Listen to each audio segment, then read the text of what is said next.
Hanaki! Did you know that our souls are connected by fate?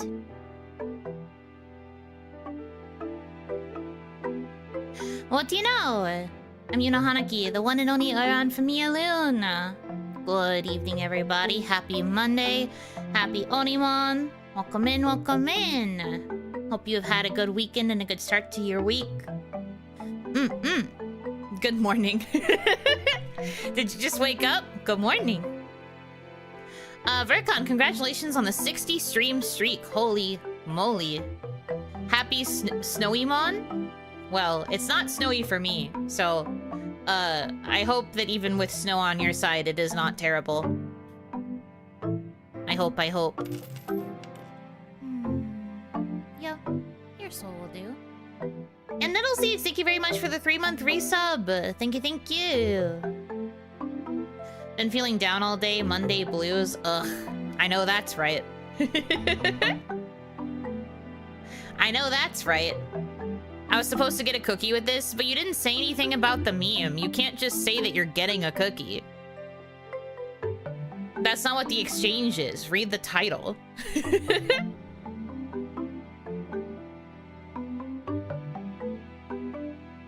Zio Hanaki. Damn, everybody's big eepy on this Monday, huh? The minute it's March, everybody is just like, well, I am tired. Reverse hibernation time. Which is, dare I say, relatable. Dare I say, quite relatable.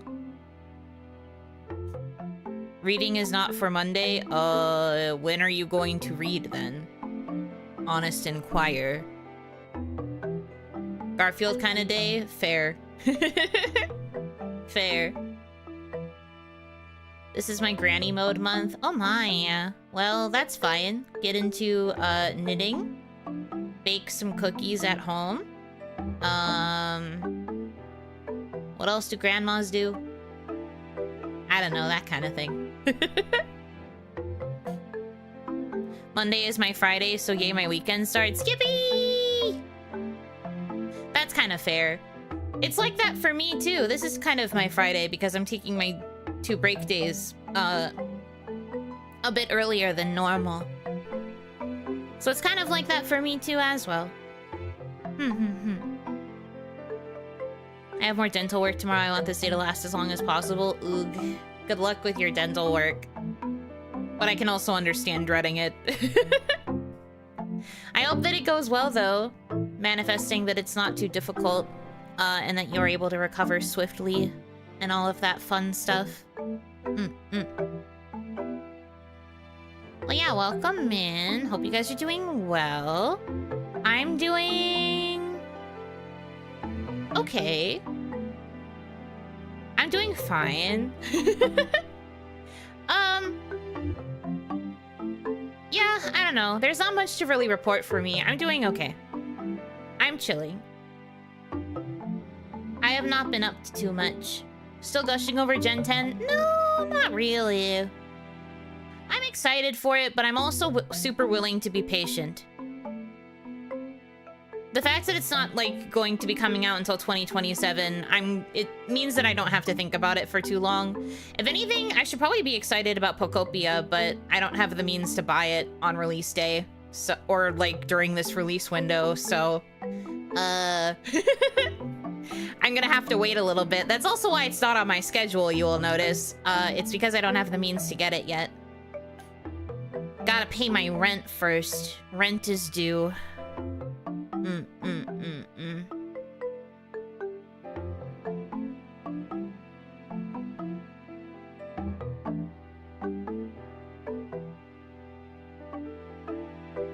The tote bag Best Buy is including is cute. Aw, well that's good to know. For people that still do like pre-orders of games. I feel like for Pokopia, it doesn't really make sense to buy the physical version though, because it's still like it's one of the first games that has the game key card, right? So I kind of don't wanna. Cute. Do better. Josh Knowles, thank you for the $20 tip. Money for Oni. Money for Oni. Thank you. Thank you.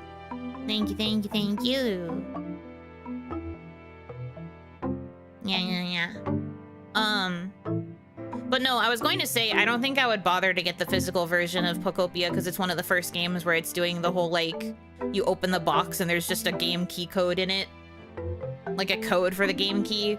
And it's not like on a physical little cartridge, so whatever. I'll just buy it digital when I actually have money.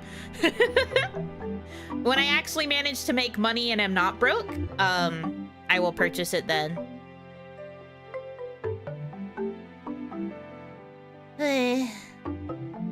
Hopefully this time you'll get starters that stay cute when you evolve them. I mean, I'm cautiously optimistic. The one that I am most excited for, everybody either desperately is trying to manifest that he'll stay on all fours, or they are wishing that he will stand up specifically to spite the people who want him to stay cute. So, yeah. It's whatever. I'm willing to love my son regardless of what he looks like in his final Evo because I love that little fire pom-pom. He's so cute. Game key cards are the worst of both worlds. I agree. That's why I'm not even gonna bother with like physical pre-orders anymore. Miss Mara, thank you so much for the raid. Welcome in, raiders. Welcome in. For those of you who might not know me, I am, Yuno Hanaki. I am the one and only Oiran of indie V-singer group Mialoon. I'm a variety streamer.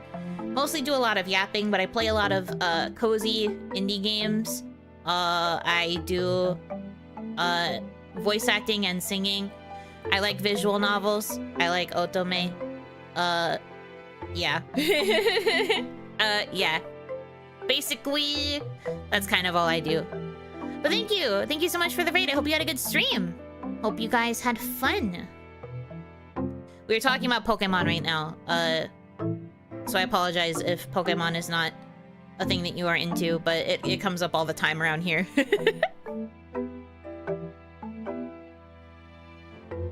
Pombon's evolutions should just be the same thing, but its model size is scaled up. You think the same way as Hitomi. Hitomi also just thinks it should stay the same, but get bigger. Just bigger and, like, really, really fluffy. Although I think she also said she'd be fine if Pombon stayed small, and then just got progressively fluffier until it was just, like, entirely a ball of fluff. Fluffy, fluffy fur. I think both are a good option. But I love him no matter what he's going to look like, so I will accept, whatever happens. I'm like that with all of my kids, even if they end up looking kind of ugly with the final Evos, I'm just like, well, that's still my child. I still chose to adopt this creature, so it is my child, and I will love it no matter what. Yeah. What if it gains 2 legs for each evolution? Well, that would certainly be interesting. But like I said, I would still love him regardless. As long as he stays dog, I will accept whatever happens. Because I think the fact that he is doggy is very cute. And you know, worst comes to worst, I just breed him to get more Pombons, and then I just keep the Pombons around. Worst comes to worst, like if I for some reason really hate the final Evo, I just get another Pombon and I'm like, there we go. My son. I'll take what I can get though. Dog needs to stay a quadruped, period. I mean, yes. I would agree that I would prefer if he stayed quadrupedal as well, but in the end, I will love him no matter what. Because that's my baby. I love him so much. And practically everyone I know is going to be choosing Pombon. I really don't know anybody else that's choosing one of the other ones. I'm here to relax because the game was bad. Oh no! That kind of sucks. What are you playing? Pom-bon gets bun hairstyle. Pom-pom-bon-bon ruined for a cheerleader butt. No, I think it would actually be kind of cute if the final Evo was like small, but still had kind of like cheerleader vibe. Poppy's Playtime? Ooh, was it the latest installment? I've heard that's pretty rough. Oh, yeah. I have heard some not very good things about Poppy 5. I get you. I don't play a lot of horror games because I get scared when I play them actively. But I can watch other people play them, so I've watched other people play, and most people that I've seen have not been enjoying it, like, at all. So, I get it. Oof. I'm sorry you didn't like it, though. Pombon Poo, Pombon Pudding.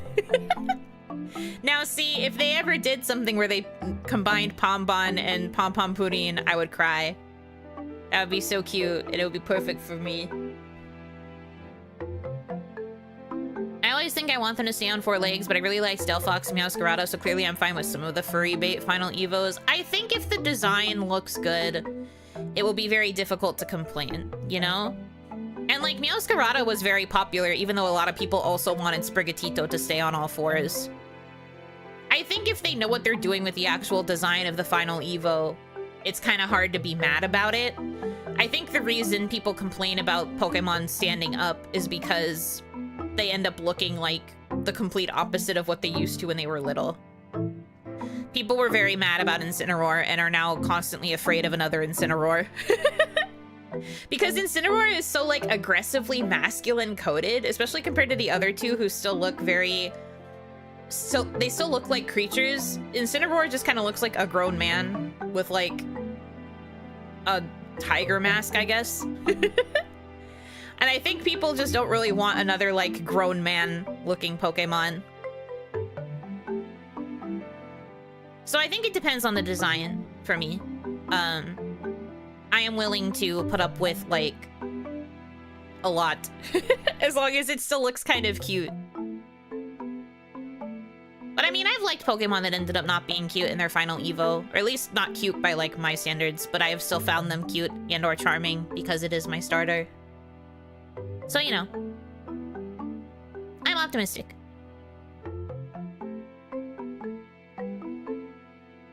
Speaking of Pokemon, I see Yuno will be playing Unite again. Toxic Yuno hours.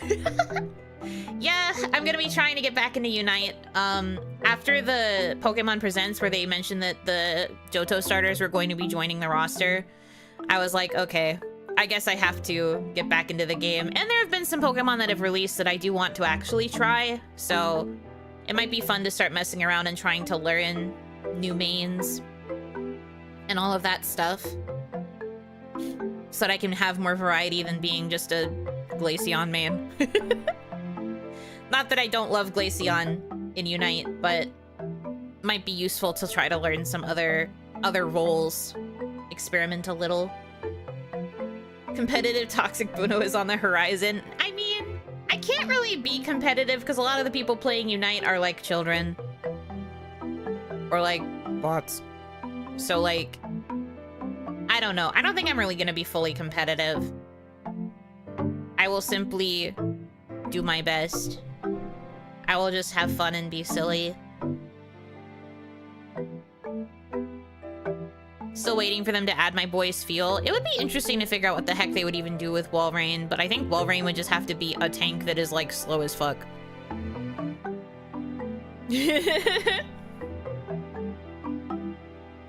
I cannot imagine him trying to drag his fat ass across the stadium.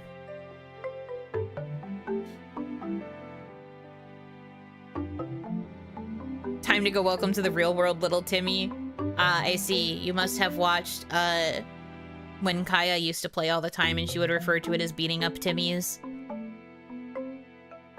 Buno won't be bullied, she'll be doing the bullying. No, I'm honestly not that good. No.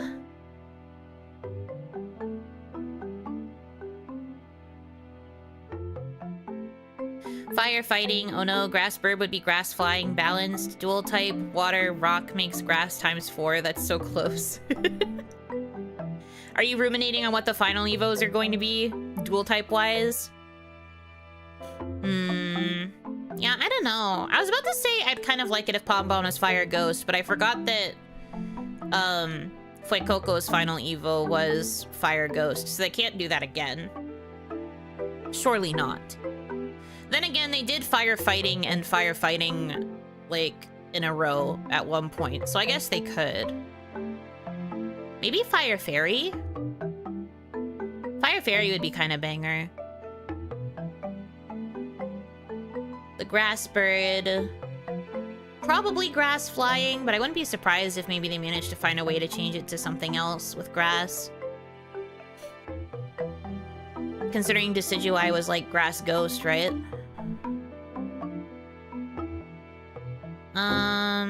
Water? I don't know what Gekwa would end up being as a final Evo.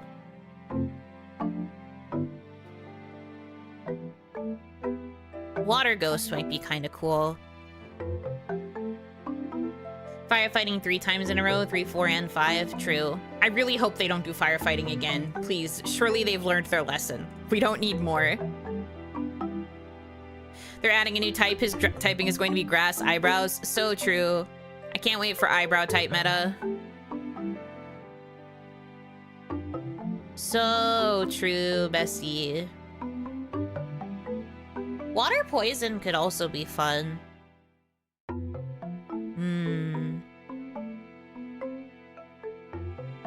Makes glare 5 times more effective. Did Sceptile being the only starter in Ruby Sapphire to stay one element bother anyone else? It did kind of surprise me. And then they tried to make up for it later by having it become part dragon when it megas, right? Because now it can learn a lot of dragon moves in more modern games. Fire Steel and it gains a sword. Okay, I see what you're cooking. Fire Steel could be an interesting type. Fire Ground could be interesting. It's a dog and they like to dig holes. Okay, but 4x water weakness. Oof. Oof. Yikes. Oof. Battles against your rival are going to be so ass if that's true. Big if true.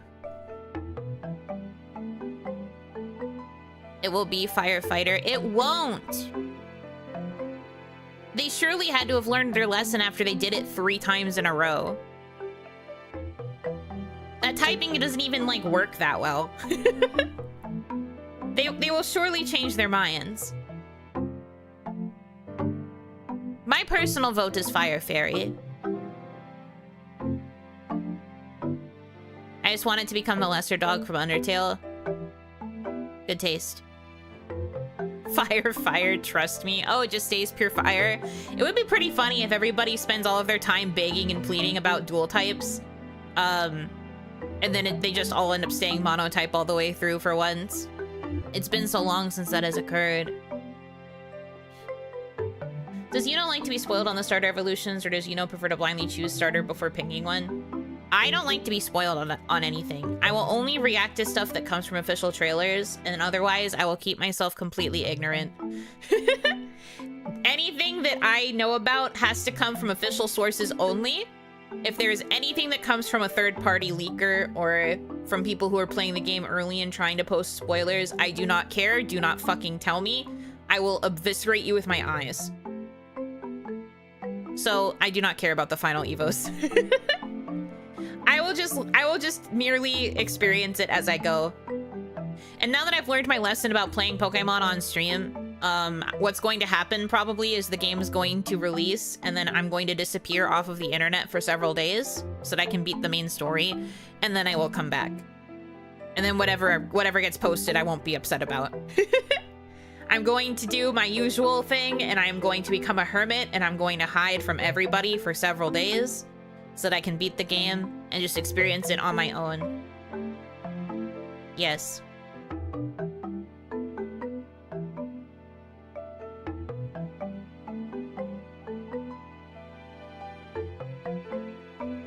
I need spoilers. I've been burned too many times. A bad ending can make me retroactively hate the entire experience. That's kind of sad. I'm sorry that you've been burned so many times that you feel like you have to do that to yourself, because I think that getting spoilers ruins the entire experience no matter what. No matter what the spoiler is, I can't stand it. But I will take whatever leaks and teasers come from official sources. I refuse to pay attention to third-party leakers, though.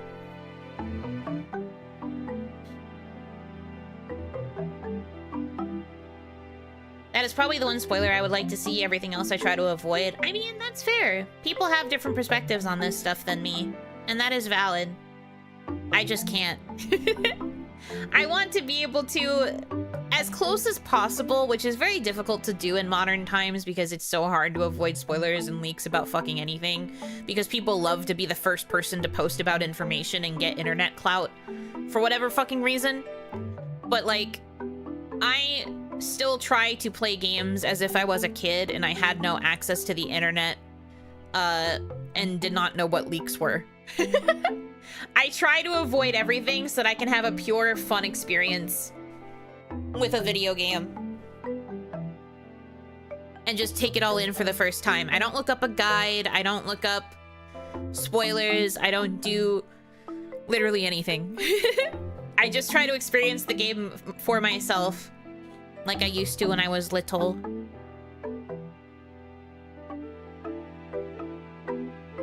If I remember correctly, there was a study that people tended to enjoy stories more if the ending was spoiled. Sounds like a load of hoopla to me. If anything, I think I would be pissed off if I knew the ending, especially if the things that were leading up to it were like not good. I don't know how else to explain it, but like if I knew that the ending was going to be tragic and then all of this stuff leading up to it was like light and happy and trying to like get you invested in the characters, despite knowing that everybody's gonna like fucking die in the end or whatever, I'd probably kill myself. I'd just be like, this is stupid. How am I supposed to get invested?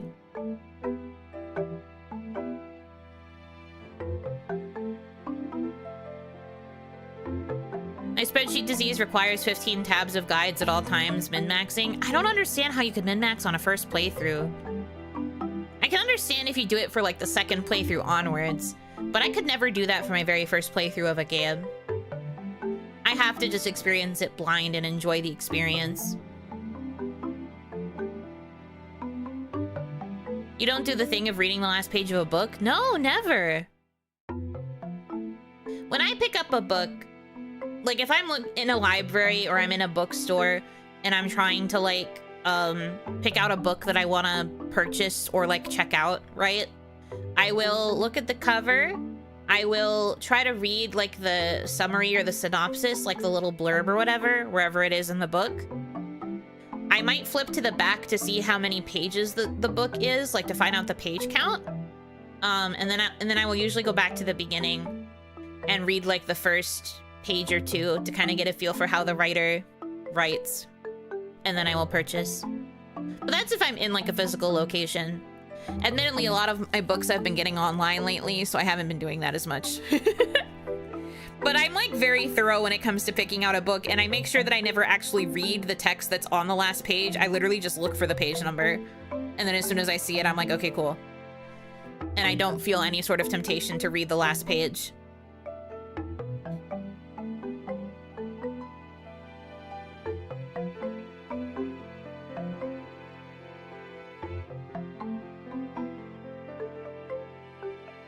I think that was linked to things in advertising where they noticed a larger audience turnout when the trailers showed more of the core plot points, assumedly because people felt safer knowing what they would get. For movies specifically, though, right? I don't think that's the same thing for games, because for a game, you want to be able to, like, play it and experience it. I feel like with movies, it's also kind of lame to have most of the plot points be in the trailer, though. Like, you want no surprise at all? What's the point? At that point, you should just wait until the movie is properly released, read a full spoiler-inclusive review, and then formulate your opinion, I guess. But even then, I still think that kind of spoils it. I feel like people... And maybe it's because of things like what was said in chat about being burned by trying to trust an experience and then getting upset because of how it ended or whatever the fuck. But, like... I feel like it's just causing people to, like, no longer want to enjoy a story. I feel like they need everything laid out in front of them all the time now.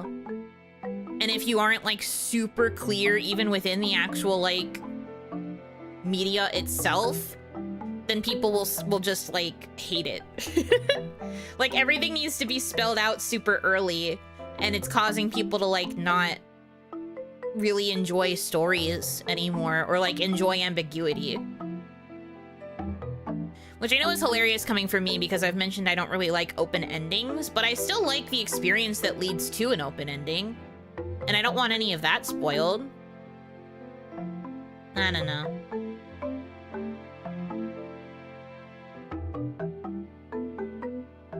If it's a fantasy book and the blurb mentions the word romance anywhere in the context of some sort of challenge to the characters, I put it back down and never look again. The romantasy plague is crazy right now.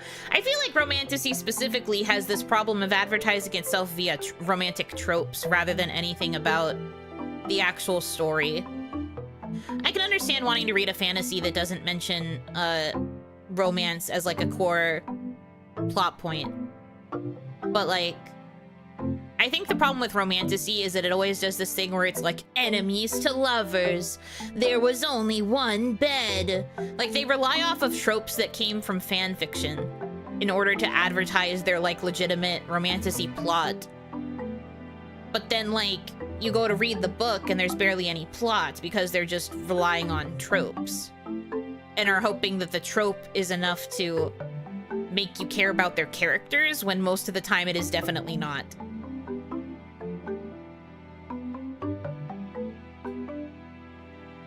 I think some people are less likely to go out and spend the time and money on the experience they think they won't enjoy, even if, in my opinion, watching, reading, playing something you didn't jive with is still a fun, introspective, artistic experience on why you didn't and understanding your own taste. That's the thing, too. I think people have become more scared of, like, not venturing out of their comfort zone when it comes to media that they consume. I feel like people are trying to, like, specifically seek out things that they know that they will like from beginning to end, which is not necessarily a bad thing. We only have so much time on Earth. Not everyone is willing to put up with bullshit in their media, especially since consuming media is sometimes one of the only ways to like quote unquote relax or like cope with the horrors of the world, you know? So on one hand, I do get that people are trying to use their limited time for things that they know that they will enjoy. But I also am of the opinion that it's bad to, like, not seek out new experiences when you can.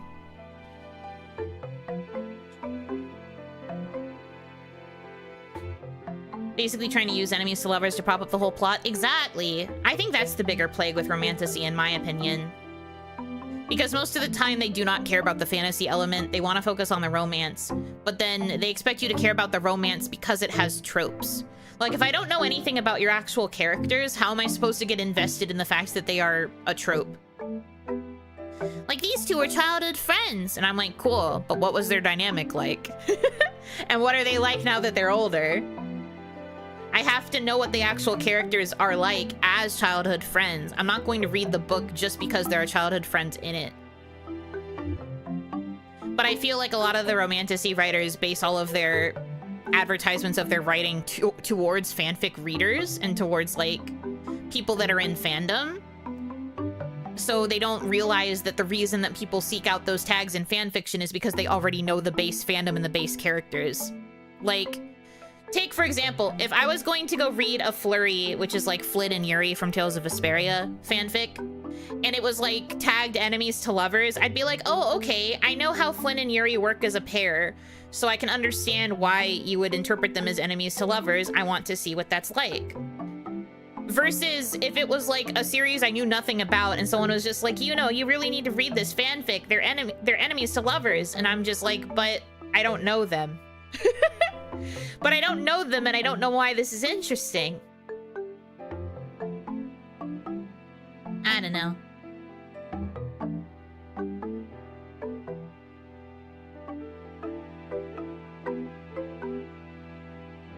The female lead being kneecapped by the concept of romance. Oh yeah, when they start out super strong, but then they end up being like, oh, but there's a man, and then they just immediately fall to their knees like, girl, get up. Lyra, thank you so much for the raid. Welcome in, raiders. I hope you had a good stream. Hope you guys had fun. Welcome in, welcome in. But they are enemies, and they will be lovers. I know, isn't that shocking? What else is in there, though?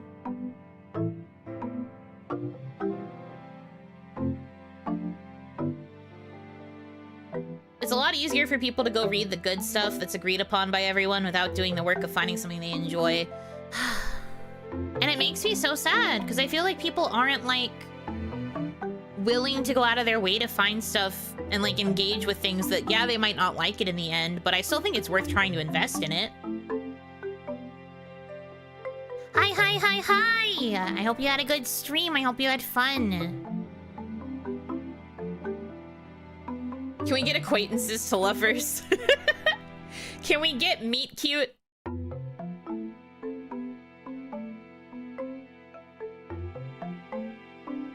Good question.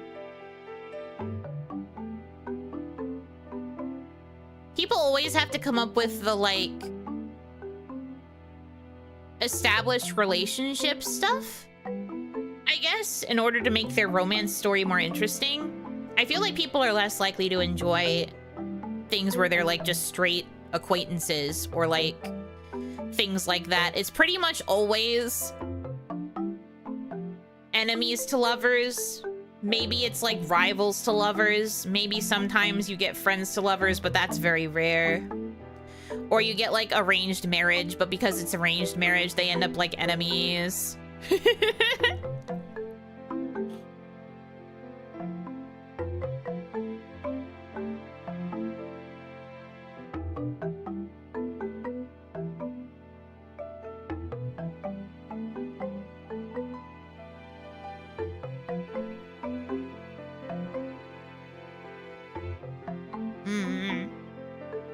Neighbors to lovers to homeowners association heads. No, we are not justifying the homeowners association. No HOA. VTuber and VTuber fan to lovers. Well, that's just parasocial relationship. Whatever Wotakoi is, that's the good stuff. Wotakoi was like coworkers to lovers, I guess. I do love me a good office romance, though. Oh, she's to lovers. What do you mean my faves are dating? That would be pretty funny.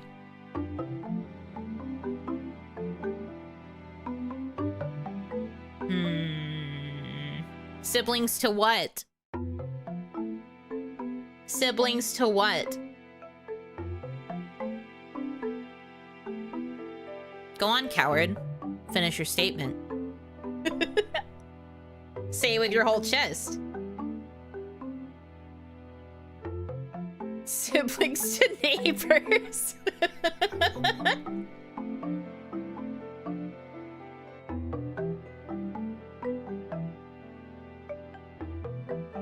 Siblings to homeowners association heads. Can we stop with the HOA? Yada. Siblings to haters. You know what? That's so true.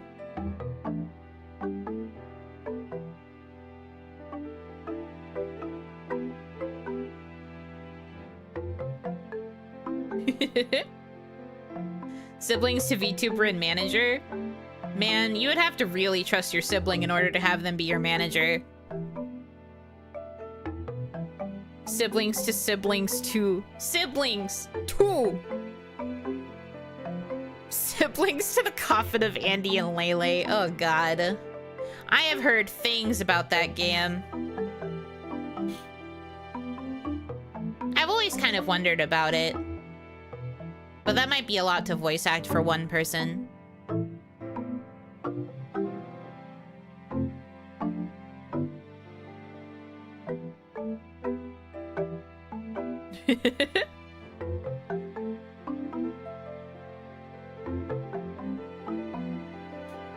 Anyways, It's a fun game, def too much for one person to VA. Yeah, you would need to have somebody else there to be the other sibling. This is true. I'm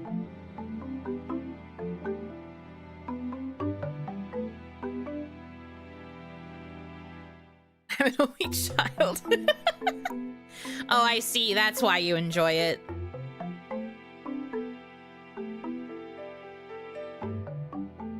I've seen siblings to V mods, no confirmed managers. Interesting. I am also an only child, so none of this really matters to me either.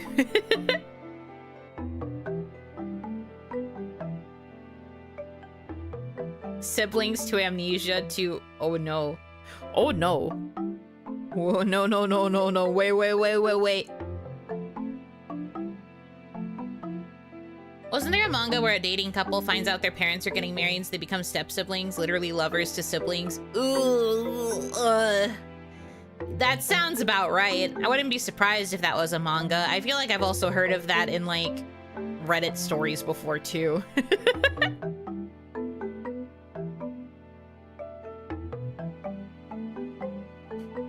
When you've grown up on the internet, most things shouldn't bother you. I think it's bad to be completely desensitized to certain things. But I feel like as long as there is no active harm being done, I have quite a lot of tolerance for a lot of things that people would say are taboo.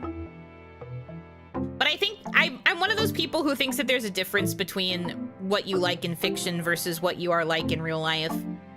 I feel like there's a pretty, like, obvious separation that should happen there.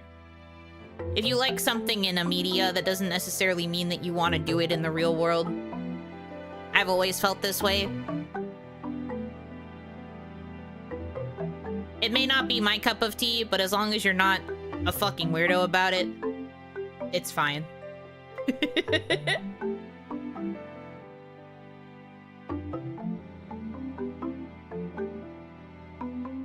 Oh, my Twitch chat froze? Hold on.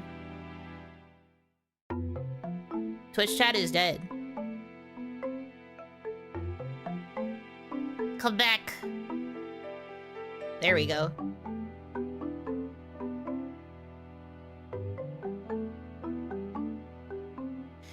Oh, domestic kanojo. Right, I remember this. Guy had a crush on his teacher. To get over it, he lost his V with a random girl he met. His dad got remarried to the teacher's mom, and the girl he met was also her sister. I remember that series and hearing that description and being like, oh my, that's very messy. I never watched it, like, myself, though. I just heard the description, and I was like, ah. Messy.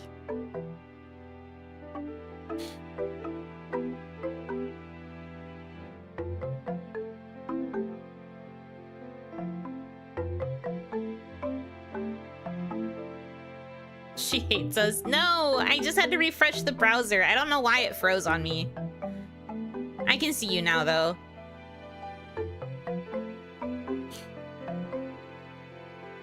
The series was a train wreck from what I hear. I mean, just the summary alone is already kind of crazy. But again, I will reiterate, just because I find something doesn't mean I will shame anybody else for, like, watching it or wanting to consume it or whatever. I'm just like, that's fine. Everybody has their slop that they enjoy. I do too also as well. I'm not censoring you, stop! I could see your messages popping up through OBS, but I couldn't see the actual chat loading in. So I had to refresh the browser. I didn't censor you. None of your messages got deleted. Stop.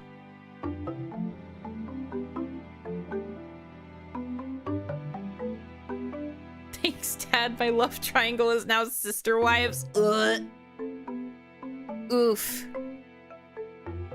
No, thank you. We all go to the trough to enjoy our slop. Why fight over which slop is allowed in the trough? That goes hard. Bars, it must be said.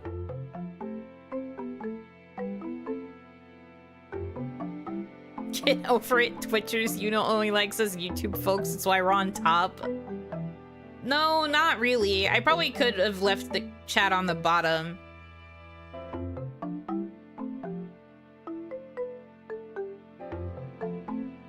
It's whatever. You guys are silly. I don't like any one place more or less than the others.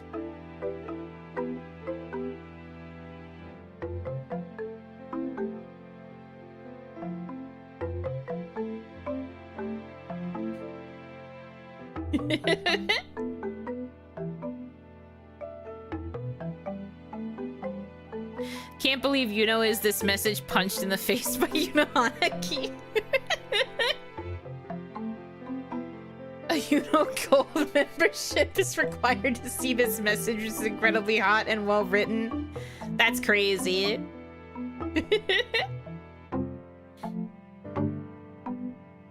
What do you mean you said you're a top? I know! I am! I'm just saying that, like, I put YouTube chat on top because I felt like that was better for visibility, but I could move you down to the bottom literally at any time. It's actually allowed to mix chats, not sure how it's done though. It can't work for me right now because I have... My chat CSS only works for Twitch.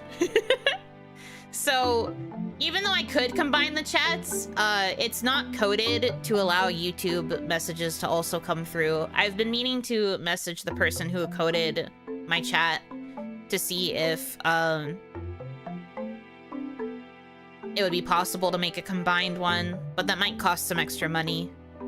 Because the way YouTube chat coding works is very, very icky. Twitch makes it a lot more accessible and, like, easy to code for. YouTube chat coding is its own beast, and a lot of, like, coders usually don't like doing it.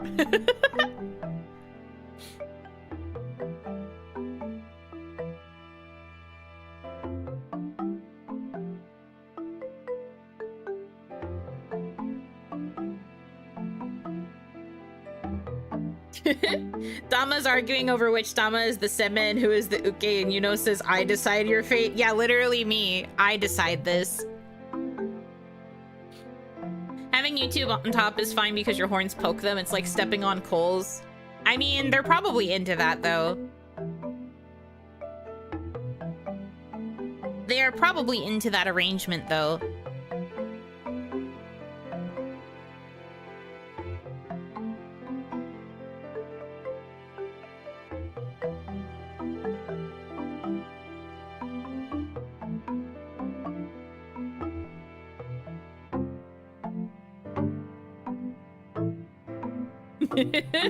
Youch! You don't decide crap from the chair, that's why it's the chair. No, I control this. You guys are my dolls. I can make you kiss however I want.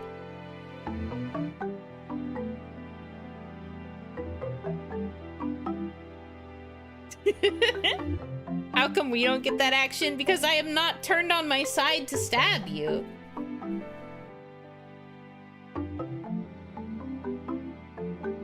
Wait, we can kiss each other? Only when I make you. Only when I make you do it.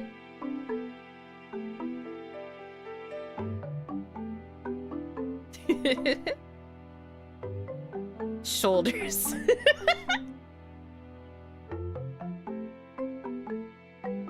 Good job staying on topic, everybody. We're doing great. That doesn't sound bad at all. Controlled by the Oni puppeteer. What do you even mean? This chat is quickly devolving into yaoi. Artists, please draw Dama's making out. Artists, please draw the Damadachi making out and put me in a chair in the corner.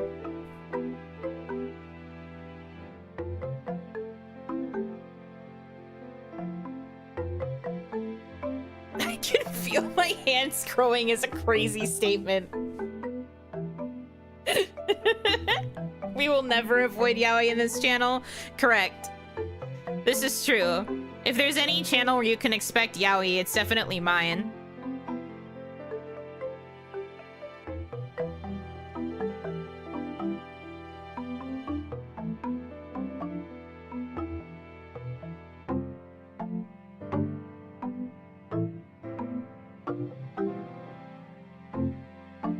It's Monday past the yaoi. Yeah! My favorite meme. Hold on.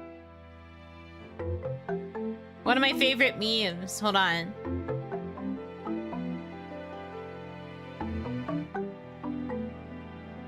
That's also a good meme for Fridays. It's Friday past the yaoi.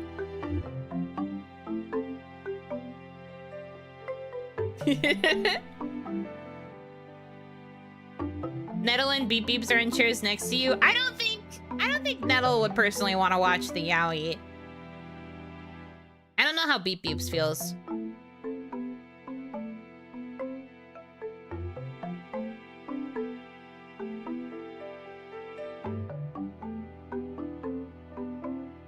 Merch idea, Yuno coin with it's so Yunover, we are so back Oni, more collectible coins.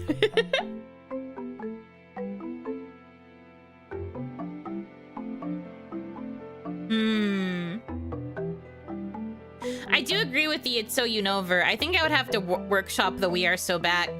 But also, doesn't that feel like it's copying that one piece of merchandise that Hiyori released? She had a coin that was like that too, right?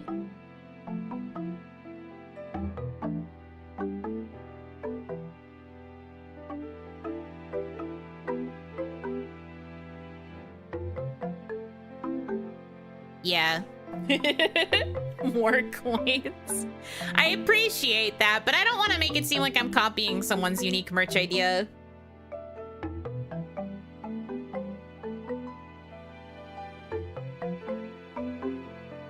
I haven't read Yaoi in a hot minute, but also my Yuri brain is galaxy mode right now because I watched Cosmic Princess Kaguya and I am not okay. I hear a lot of good things about it. I haven't gotten around to watching it either. But everyone that I have heard that has watched it, like really, really loved it. So that's good. Glad that the people are enjoying it. I'll probably get around to watching it at some point. I just haven't yet. It was about a B out of 10 for me. B out of 10? That sure is a rating. I watched some of it yesterday.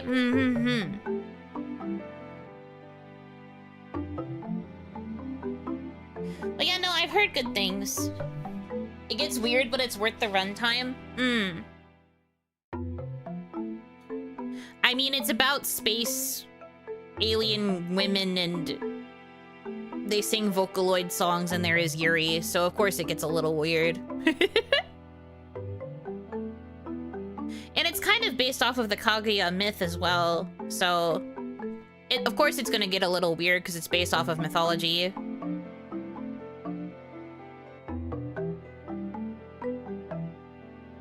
It is not about VTubers. Not technically. I get what you mean, though.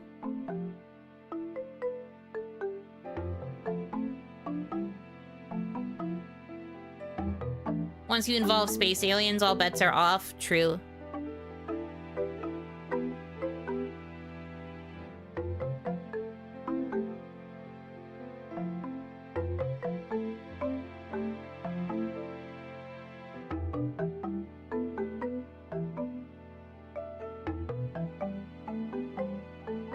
Dang, get a load of that little wiggling guy.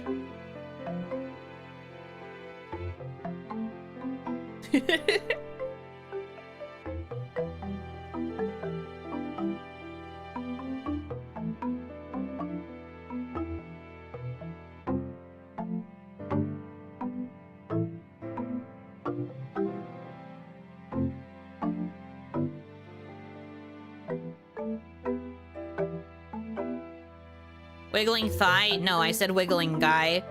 I'm just hearing what I want to hear. That's crazy. Do I gotta draw smooching damas now? No, you don't. You don't have to do that.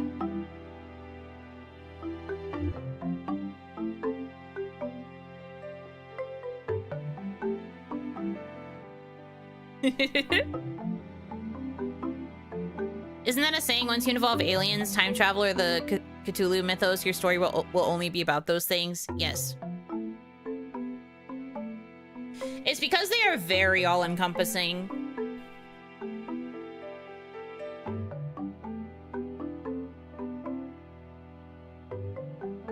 processing time it is. Okay, I guess.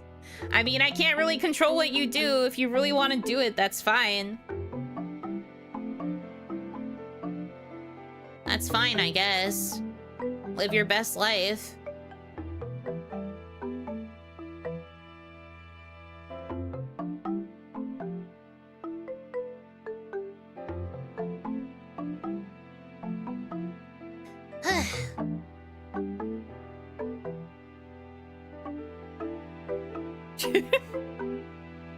They are smooching all over each other in the YouTube chat.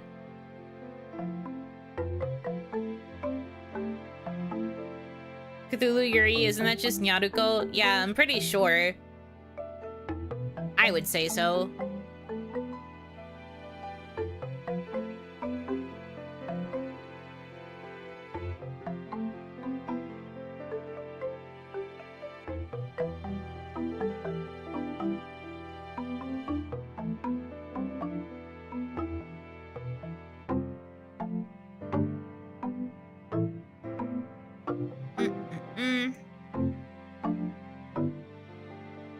They're swooshing her and then they're gonna swoosh me. Oh my god. Fair enough.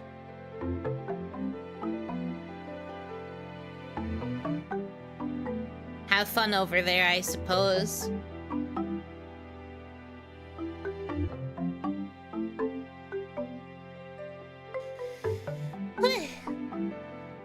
Anyways,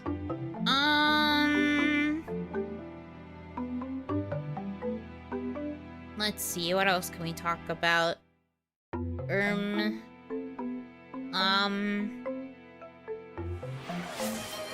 Oh, thank you for the stretch.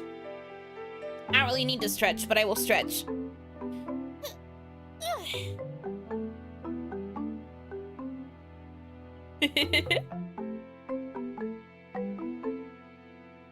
Crazy weather, huh? I mean, not in Onigashima. It was a little chilly today. But it's supposed to start warming up later this week, allegedly. Allegedly. Big if true. But it's also supposed to start raining the next couple of days, so... if it warms up and it's also rainy, that basically means it's a spring shower. Yippee! Assuming that that's, like, actually going to happen, which I hope so.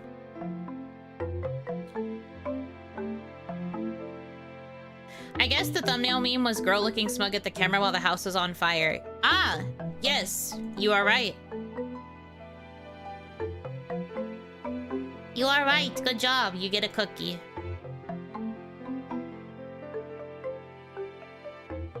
A little chilly, you went to Wendy's? No, I did not go to Wendy's. I mean chilly as in cold.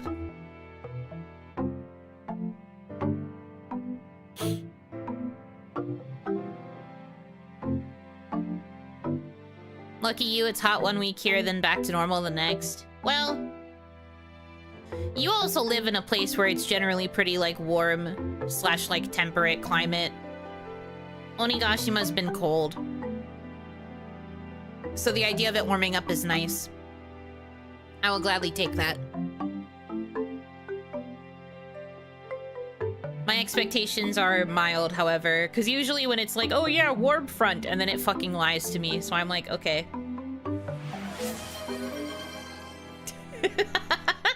You know what? Justified timeout.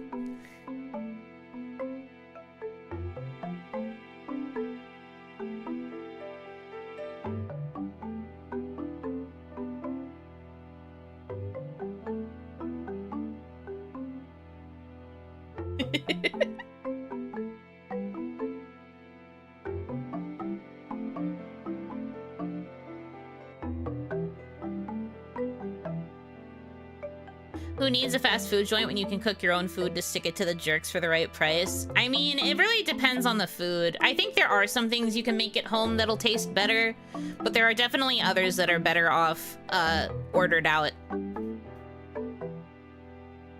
as someone who literally cannot cook to save their life, it usually just makes more sense for me to order.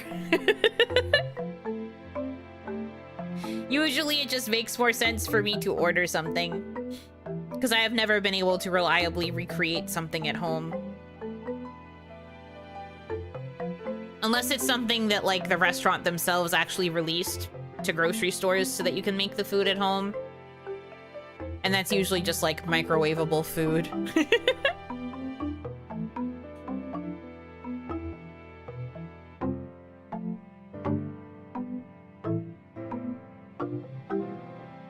Spam sandwiches. Spam sandwiches. Not necessarily a spam sandwich kind of girl. I do like spam, though. Yuno's saw trap is just a regular kitchen with directions to make chicken parm. What the fuck is a meat mallet? Taking out an actual hammer from a toolbox instead of a meat mallet. The buzzer's just like, psst. They fucking kill me instantly. Tenderize the chicken? I thought you could only get tenderloin out of beef. Ba-boom. I've never tried spam at all. That's crazy. To be fair, I never tried spam until college. I never had spam until college, so I get it. And then I really liked it. And I remember I came home for summer break after that year where I tried it, and Onimama was shocked that I wanted to actually, like, buy spam and, like, use it to make things. What was yummy? I like spam, it's good. I actually have a can of spam that I need to use up in my cupboard right now.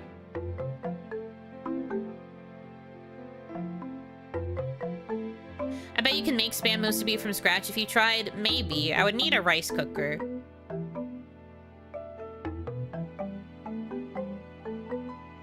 Also, I don't know if I would like the flavor of the spam musubi in particular. I don't really like it when sweet flavoring combines with savory food, and I know that the sweet soy sauce that you're supposed to use on the spam makes it taste kind of sweet. I guess I could just change it and make it more savory tasting, but I'm really bad at changing recipes. When I change a recipe, it never turns out good.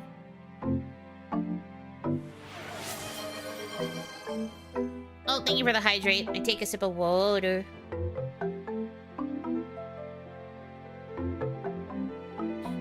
I want to be grossed out, I really do, but I did buy cases of frozen White Castle burgers during finals week in undergrad. Hey, you gotta do what you gotta do when you're in school.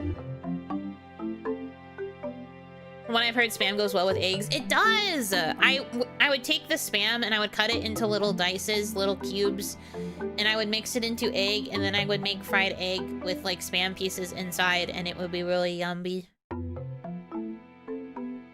It does work really well with egg. Spam and egg in fried rice, too, as well. Yum. Really good. Egg.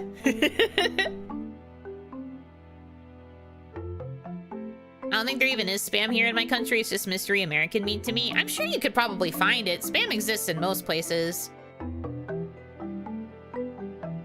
But yeah, no, I also like spam and fried rice. Also, underrated, but the back of the can that I had once mentioned that spam is a good thing to add to mac and cheese.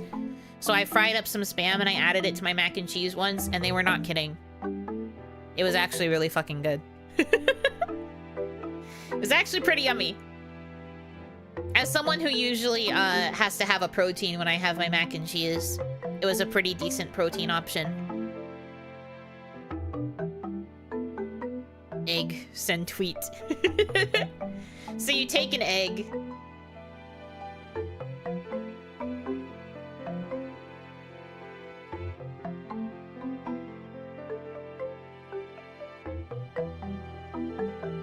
I'm in this tweet and I don't like it. Cute. Do better. How do you say bagel? Bagel.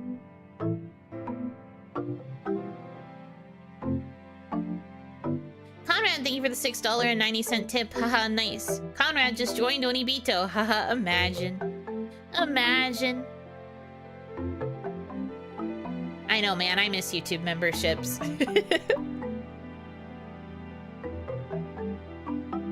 I lived off of Spam during the panini because it was so much cheaper than any of the fresh meats. You are real for that.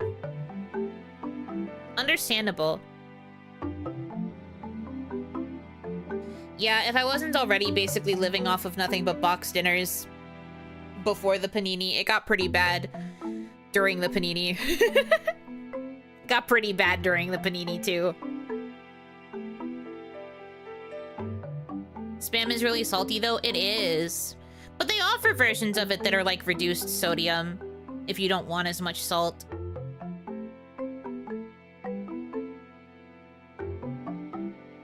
I don't really care, though. Since I like my food savory and salty, I like it when it's... I like to spam it full salt. Blam. You say egg like in Philly, but bagel like very much not a Philly. I see. Never really thought about it.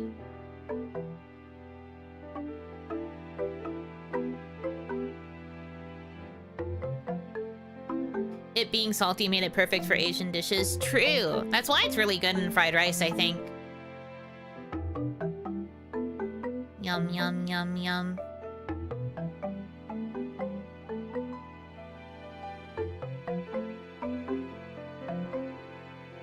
I shouldn't be hungry. I had dinner not that long ago.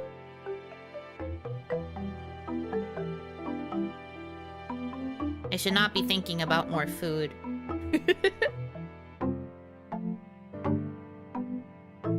Second dinner, no. If I go to make a second dinner, I would have to stop stream. You guys don't want that. 11's is PM edition. I'm making dinner now. Well, that's fair.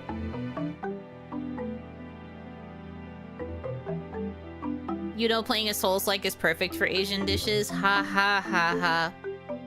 I've never played a Souls-like, though.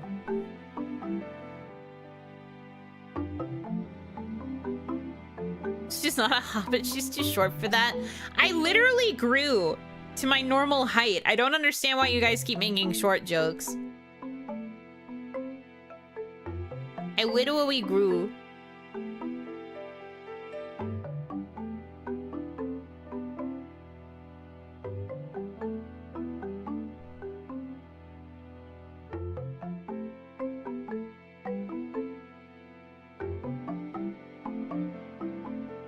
Crab Souls. You played the crab game, though? Yeah, but it didn't really make me salty when I played. It was just a game.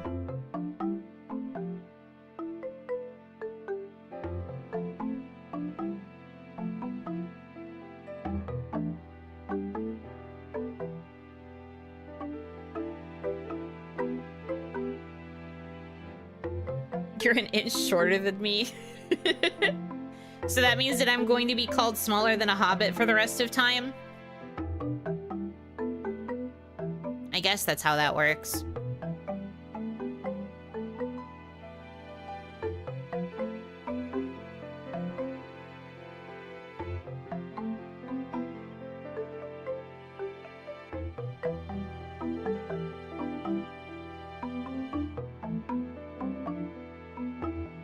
Does that make me a hobbit? No.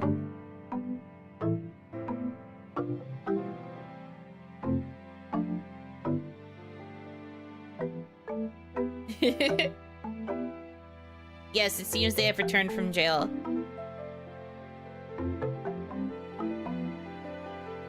It seems, it seems.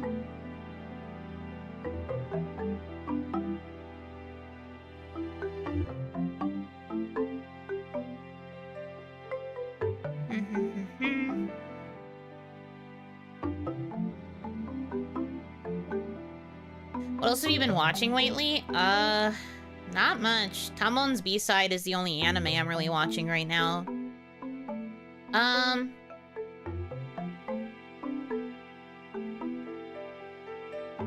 Hitomi randomly remembered that The Masked Singer exists, so we've been watching The Masked Singer. I spoiled myself on who everybody is already, at least all of the ones that have been revealed so far. So I kind of already know everything. But she likes watching that show, so we watch that a lot.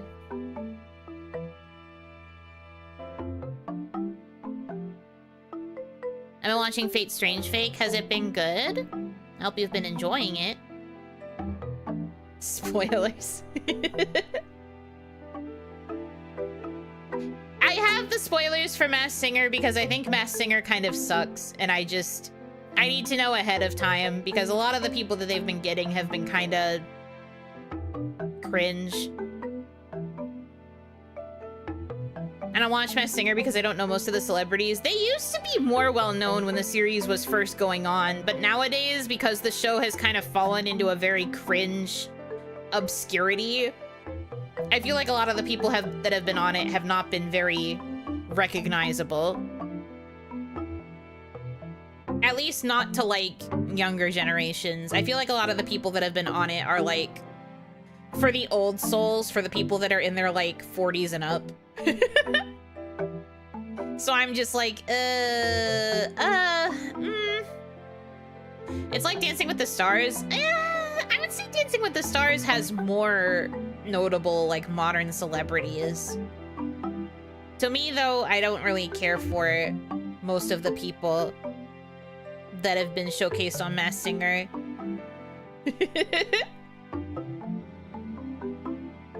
Yeah, old souls, 40 and up. People who get nostalgic for shit from, like, the 60s and 70s. They've also had so many 80s adjacent themes, and I'm just like, I don't know anything about any of this. Like, for example, the last episode that we watched was Spice Girls Night. I've never heard a single Spice Girls song besides the, like, If You Want to Be My Lover one. So all of the fucking songs that they were singing, I was just like, I've never heard these in my life. I don't know what this is.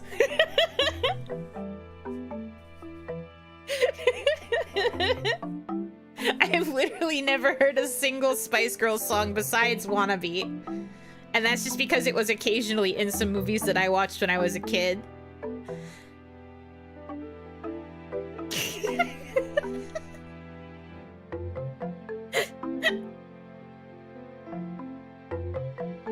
It's alright, there's been discourse that's visually more impressive than the Ufotable adaptations, which I do not get.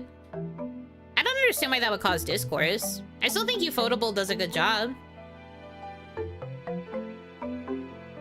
I actually factually spat out my tea. I'm sorry? I've never listened to any Spice Girls stuff. I don't know them at all. I also didn't understand, like, any of the references that they were trying to make with, like, the judges and the, like, things that they were doing. I literally was just like, I don't know what this is. Yeah, I've never seen Spice World. I don't know any of the Spice Girls by name.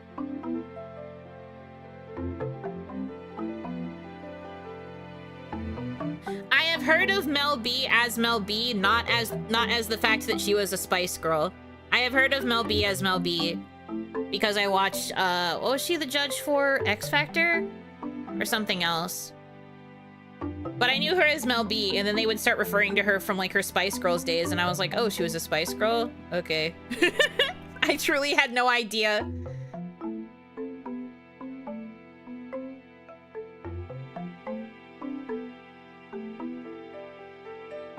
Were you an NSYNC fan or Backstreet Boys fan? Neither. I didn't really care for boy bands when I was growing up, which I know is funny now considering I'm into so many Idol IP. But neither.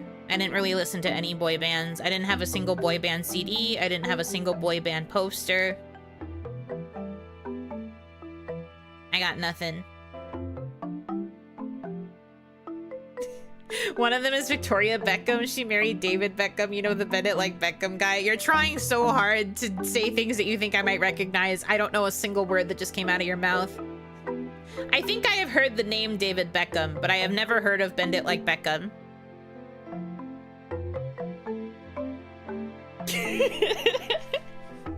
I'm sorry. Mel B is short for Melvin.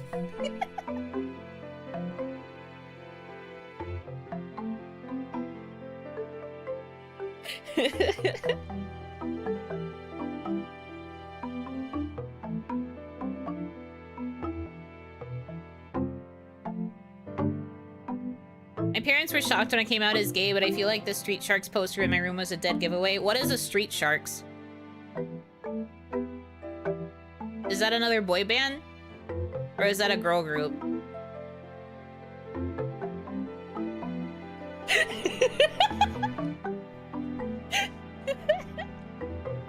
I'm sorry, I don't know!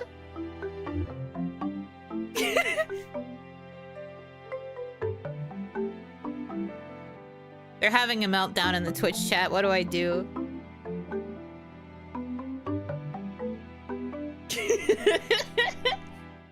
I'm sorry. I don't understand anything. Pop culture minus 700. Yeah, no. If I was ever on like a game show where I had to answer questions about pop culture, unfortunately, I would know nothing.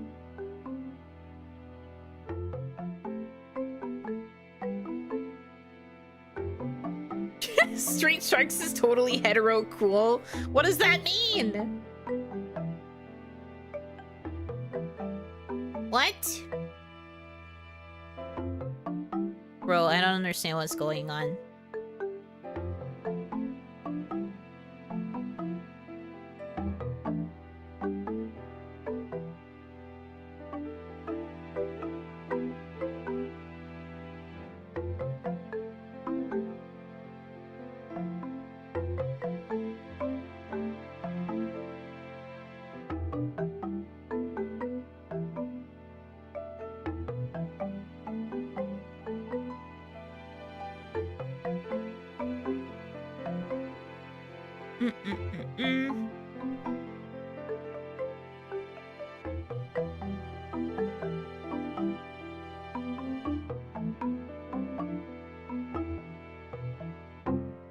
Just put peanut butter in the soup. Why? No. Street Sharks was an old cartoon from the 1990s that aired on Saturday morning. I see. Street Sharks was a ripoff of Ninja Turtles, but they were ripped mostly shark anthropomorphs who could literally swim under asphalt. What?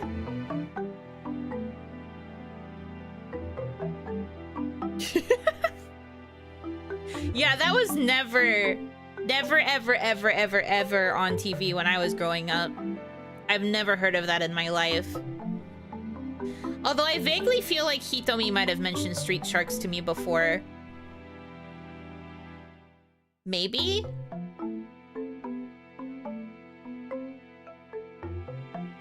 Maybe. I don't know.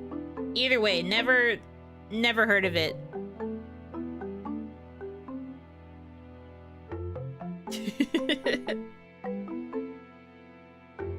I am sorry to disappoint.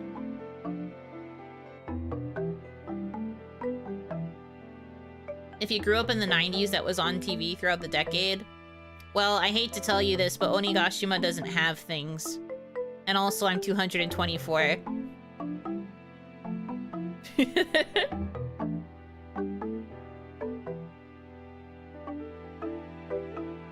Am I realizing this is the old folks' home and Yuno is our caretaker? Yeah, that's great, Grandma. That's real interesting. Street Sharks? Uh-huh. Oh, Spice Girls. Yeah. Okay.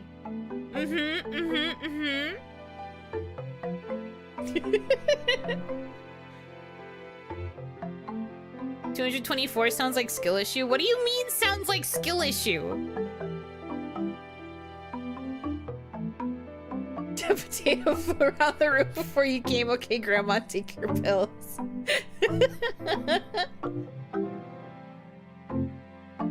Street Sharks was but a blink of the eye in Hitomi's long existence. Damn! Why are you making her catch strays right now? She's not even here to defend herself.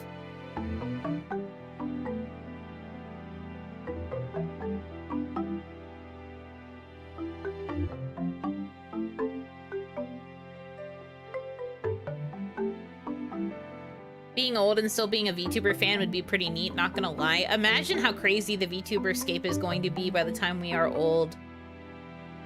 I'll never be old, though. I'll be 21 just for a very long time. But imagine when you guys are old.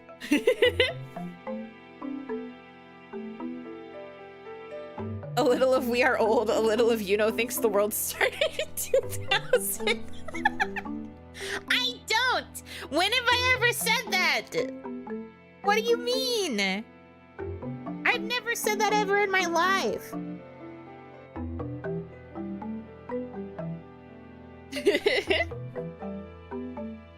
You know I will be here for your 27.0 debut in 2069. Thank you. Only my realist fans will make it that far. I'll be watching the Yuno stream with my mashed potatoes and peas. Yeah, and I'll be reminding all of you to finish your dinner.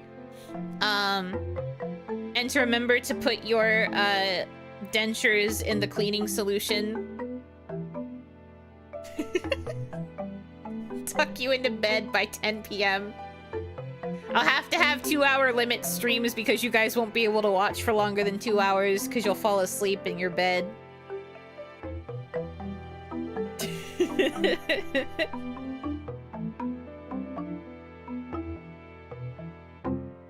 You'll need to stream at like 11 a.m.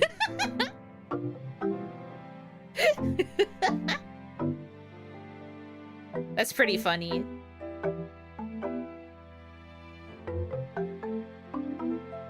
It's okay. I will add closed captions to my streams so that you guys can always know what I'm saying. And I'll enunciate myself really clearly.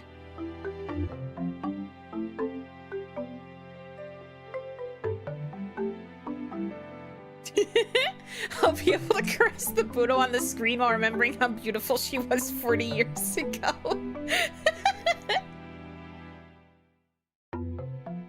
It's my turn to decide what's on the common room TV, and it's OniMon 2179. That's awesome. Speaking of, can you believe that next week is OniMon 100? Only 2,079 more to go until you get to put it on the common room TV.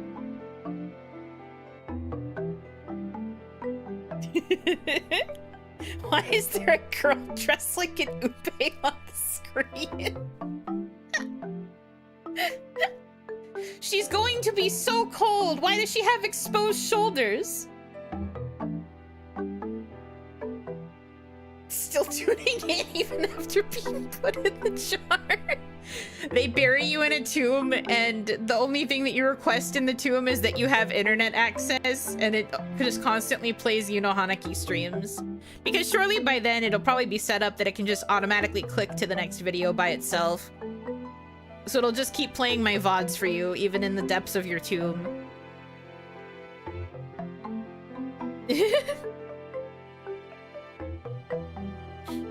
What's on the agenda for OniMon 100? Good question. I feel like I promised to do something specific for 100, but I don't remember what it was. Lore Keepers, does anybody remember?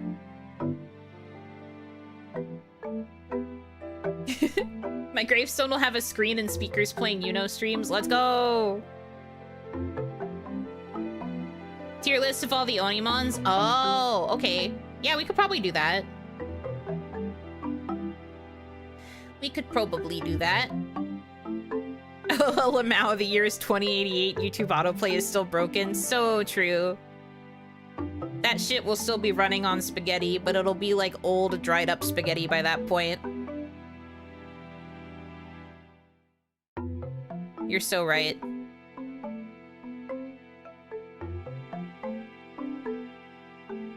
The family mausoleum and my ancestors get to watch too.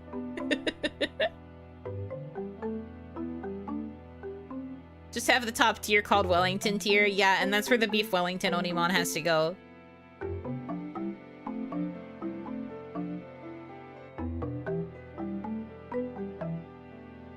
Uno reacts to OniMon? Are you saying you want me to react to like the first OniMon I ever did? Was the Bobitsa during an OniMon? No, Bobitsa was a 5,000 subscriber celebration. Can you believe it? I did that for 5,000? Fucked up.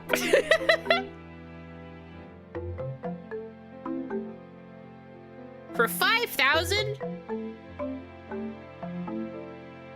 pardon my language, but I think we blew our load a little too early there.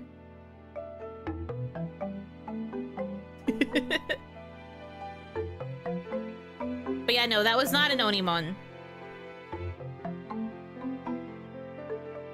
We still can't believe you agreed to it. I will reiterate. The initial plan was different from what it became. The part 2 will be for 15K? What do you mean? I'm past 15K. We're about to hit 16K.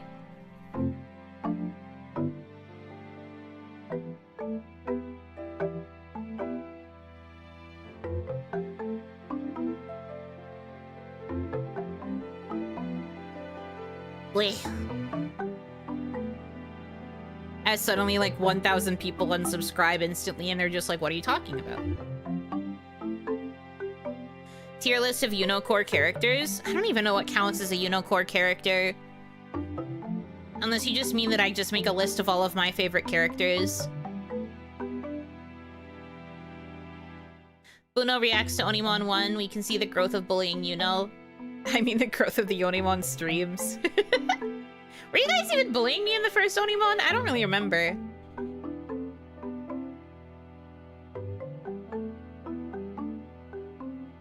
Yuno core very vibes based. This is true.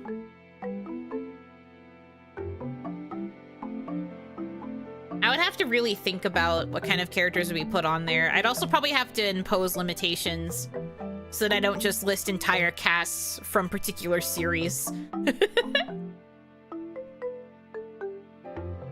But yeah, okay, we could probably do something like reacting to the first one and then doing a tier list of all of the rest.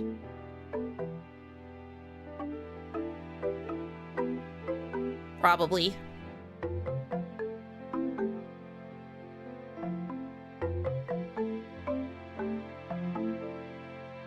I will have to do my best to remember what each one was. Not me having to go back and like rewatch all of my OniMons to try and figure out like what happened in them. OniMon 200, you react to OniMon 100 while eating a bobitsa? I hope not. I hope not. I really don't want to eat bobitsa again. I honestly never should have done it the first time because now this shit has been following me in my fucking grave.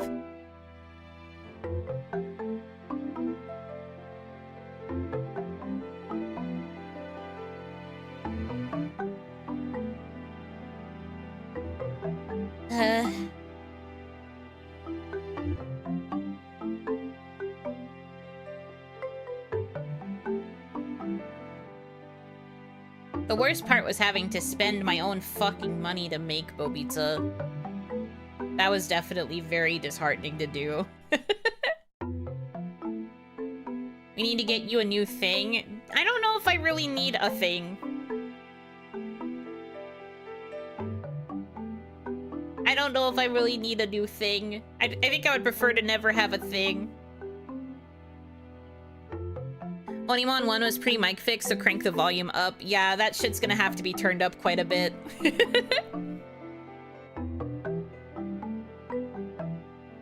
Tier list from bottom. I hate it here. It's an OniMon, alright. Maybe we're back. We are so back. Wiggles % wife. The center cut. Very true. The center cut is the top tier, and only the Beef Wellington stream can go there.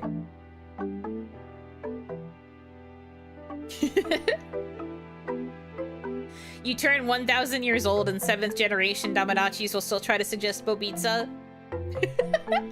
Yeah, they'll be communicating to me in whatever proto-zoomer slang is going to be happening during that time frame, and I'm going to be like, no, I'm not doing bobitsa. Your ancestors imposed that shit upon me. I'm not doing it again. And they're just like, but we want to see bobitsa.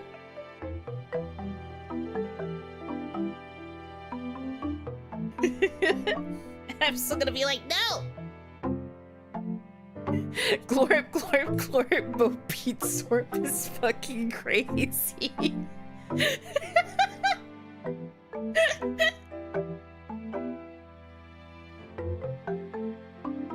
Whenever I see a Beef Wellington, I have the urge to make a center cut of the beef joke, but then I realize I would just sound crazy because no one would know what I'm talking about. I was literally watching a video with Hitomi the other day, like a couple days ago. Like this was very, very recent. And they mentioned one of the terms that I learned from the beef Wellington recipe. And they referred to like the center cut of the tenderloin. And I was like, oh, the center cut of the tenderloin, huh? And Hitomi didn't see the beef Wellington stream, so she was like, what are you talking about? But I was just like, I was getting hit by the flashbacks. I was like, don't take me back. I don't want to go back there.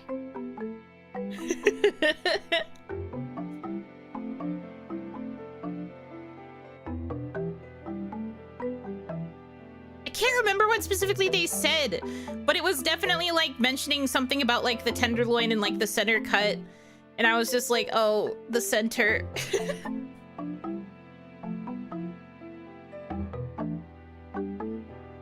Akira headache scene, but it's beef Wellington. Yes.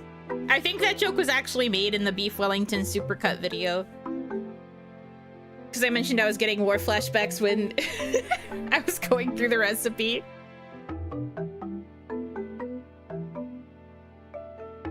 What if I just order a beef Wellington? For the fucking, I don't think I would be able to do it for OniMon 100. I probably will not have money by then. But perhaps I should get a beef Wellington sometime. Why only one? Why not two? Because I could probably barely afford one. Ain't that shit expensive? I don't actually know. I've still never had a beef Wellington. Forsooth, ageless maiden, ponder for a momenti a Bobitsa live rife. No! I won't.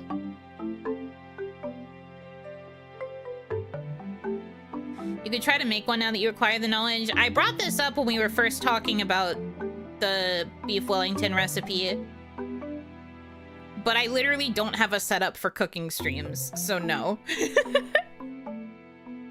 Unless you just want a random fucking thread of me trying to document my struggles trying to make a beef Wellington, I cannot make it.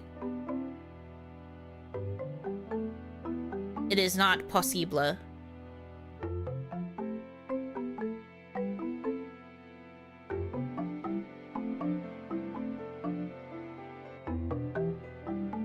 Yeah, I know it's Gordon Ramsay's signature dish. But I just wasn't sure if it was, like, expensive to buy at a restaurant normally, even if it's not being made by Mr. Ramsay.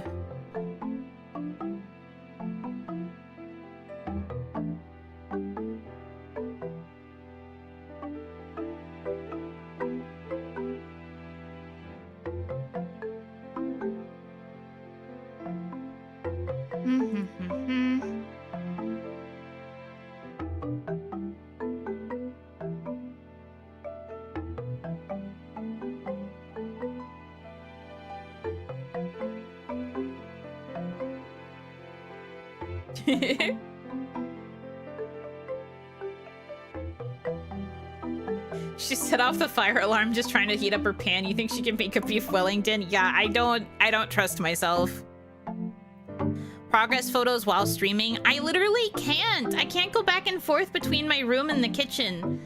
My room is across the box from where the kitchen is. It's a bit of a walk, and there are probably a lot of steps that would require, like, more monitoring. I cannot. My setup just doesn't work for this kind of thing. That's the other main reason I have vetoed cooking streams. I just don't have the right setup. And I don't have anything portable that I could use to, like, serve as a streaming substitute. Like, I don't have a laptop, so I can't just put OBS onto my laptop and stream that way. I can't do it.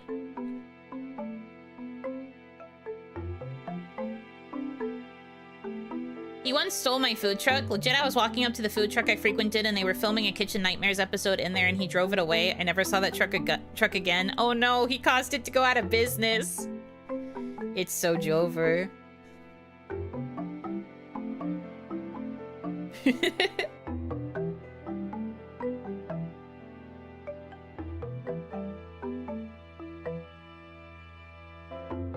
That's crazy.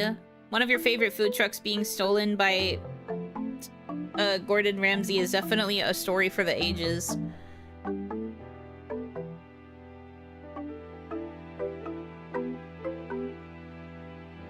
Yeah, R.I.P. food truck.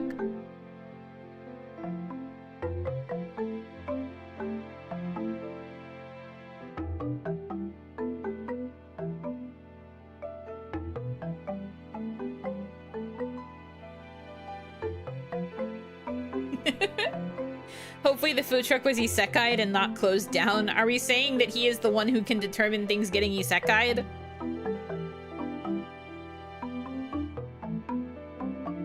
In the future, every stream length has a name. We go creek, super creek, stream, river. Endurance has been replaced by the 12-hour live Amazon or the 24-hour warehouse goblin. Sure. The food truck got hit by Truck-kun. No, I'm guessing that, like, the implication must be that Gordon Ramsay drove it to a new world. He drove it to an alternate dimension so they could receive interdimensional food preparation training, probably. The food truck became Truck-kun. You know what? Yeah. We'll go with that. That's probably what happened. I believe you. That's probably what happened.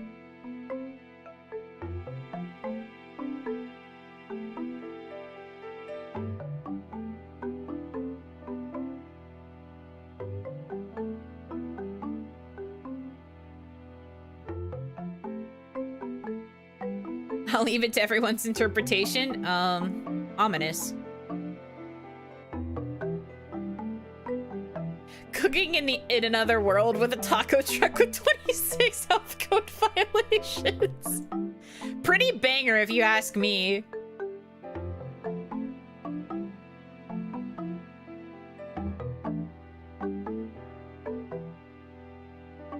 I feel like that could be a pretty banger isekai story. I'd be into it.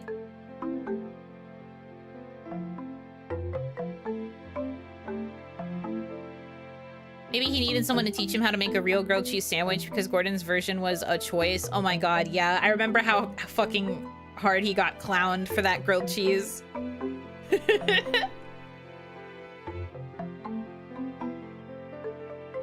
He got clowned so hard for that.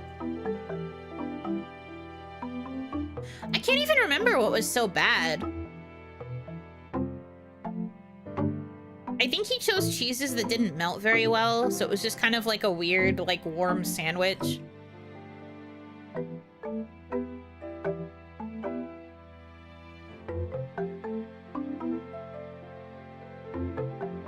Everything, really. Grilled cheese is just bread and yellow cheese. Yeah. Well, there are always going to be chefs who think that they can jazz it up to make it more fancy.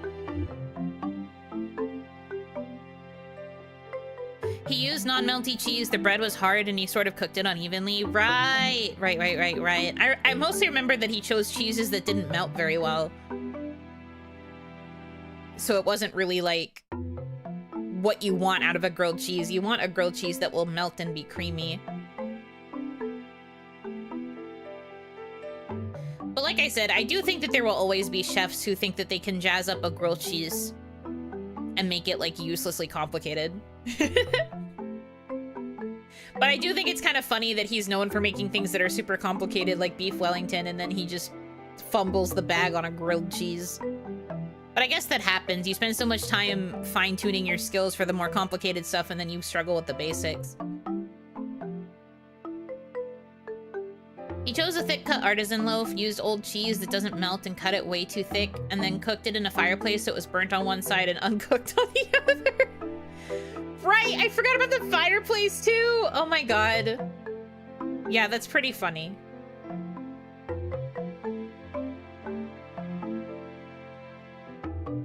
If it has anything else than bread and cheese, it is not a grilled cheese sandwich. I get what you mean. It does kind of become something else. But I don't mind, like, bacon on my grilled cheese sandwich. I know that that no longer makes it a full grilled cheese, however. The cheese, still a dang brick. Recreate with a 4-slot toaster, 1 slice on each far side with different heat knobs, and just slap the cheese on the bread out of the fridge. Mmm.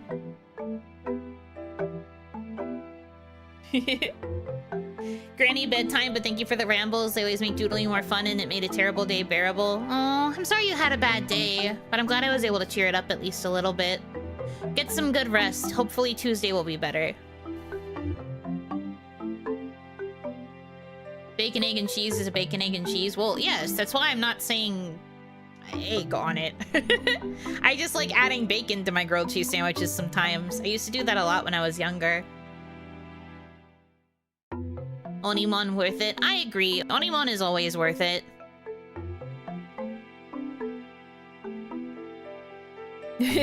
That's my rant. Toaster, why you toast evenly?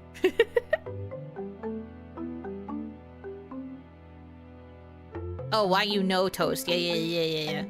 Fair enough, fair enough. Bacon makes just about everything better. I agree. I'm a big stand for bacon. Is delicious. I don't have any bacon in my fridge right now, though.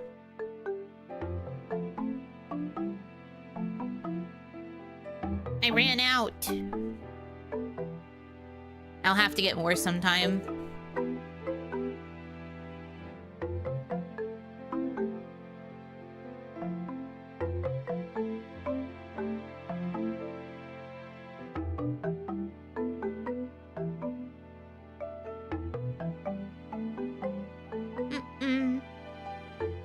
You should go catch the bacon.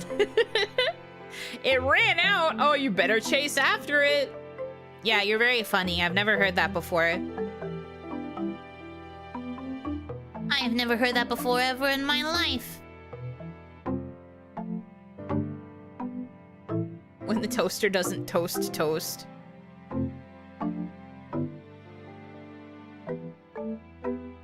It's okay, the refrigerator is running. Oh, phew. Yeah, the refrigerator will take care of the problem. How crispy do you like your bacon? Crispy on all of the edges. And kind of like on the front tip and the bottom tip. Top tip and bottom tip, I guess. And then like just a little bit of like chewiness in the center. I don't like it too crispy. But I want there to be some crunch. I like when it crunches when you first take the bite, but you still can kind of like pull on it. Like it's still just a little bit like stuck together. I don't know how else to phrase it.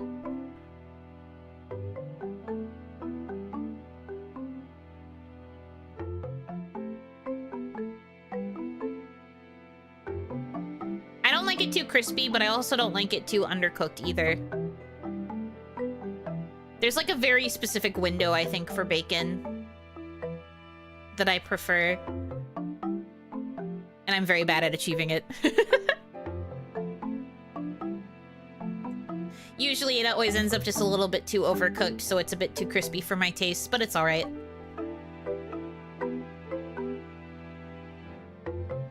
Uno will have to make bacon for Damadachi. What part of I can't cook don't you understand? You will have to accept microwave bacon.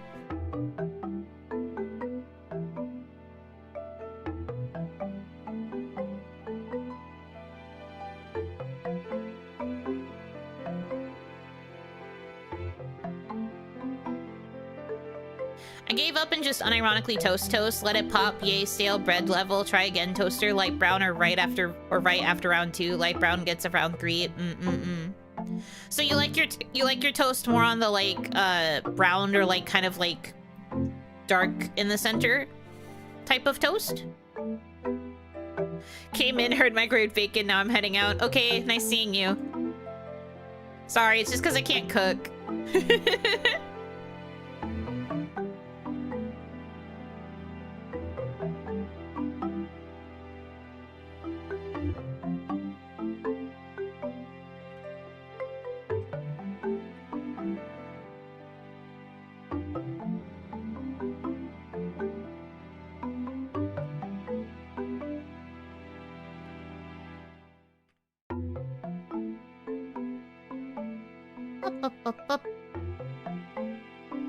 close to burnt without being. Same for grilled cheese. Mmm, very fair.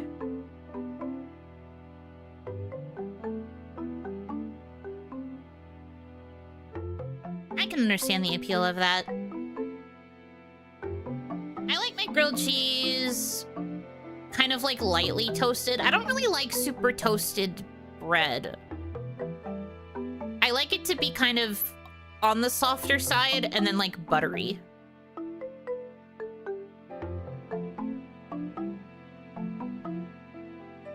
Lazy bacon, just throw it in an air fryer. That's true. I've never tried to get like more legitimate bacon and then put it in an air fryer.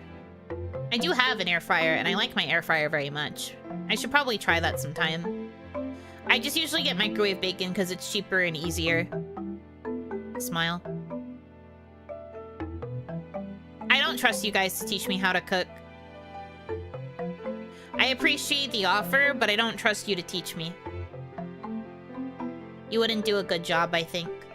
Not you specifically, you as a collective, because you would just start trolling me. And I would end up with a destroyed kitchen. And, angry tears. And I'll keep saying this until the cows come home, but, like, I don't enjoy cooking either. You could try to teach me all you want. I've tried to follow tutorials.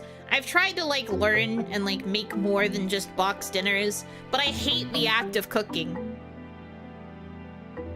It just pisses me off. You get basically no value out of it. You eat for, like, 10 minutes, even though it took you, like, an hour and a half to prep and make all of the food. It's just not worth it to me. Obviously, I still do it because I have to, but I just don't enjoy the act of it at all. So even if I were to try to, like, learn more techniques or whatever the fuck, I still wouldn't really like using them because I don't enjoy the act of cooking.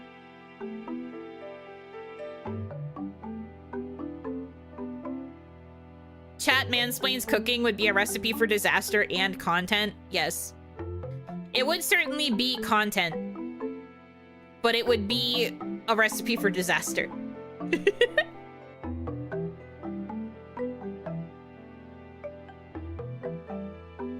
I know how to cook, I'm just usually too hungry or lacking energy to do complex things. I feel that.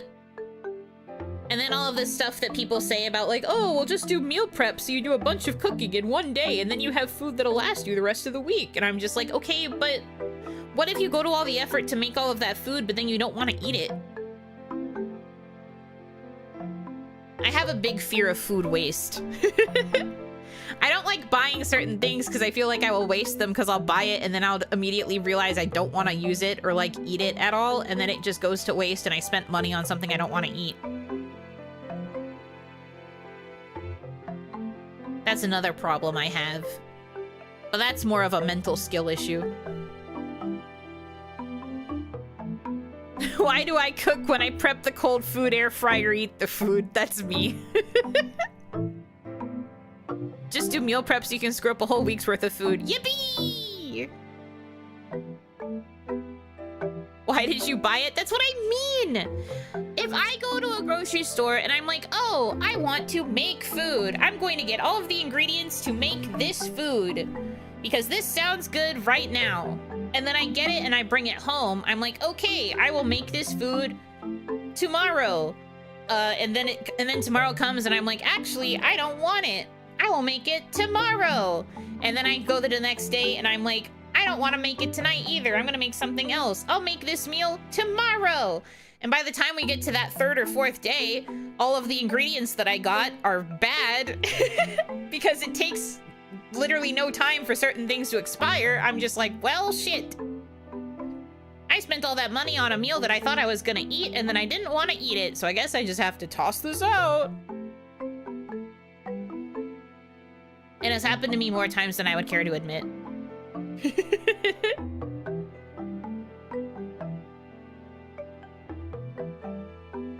Tomorrow number 5, Hitomi help. True.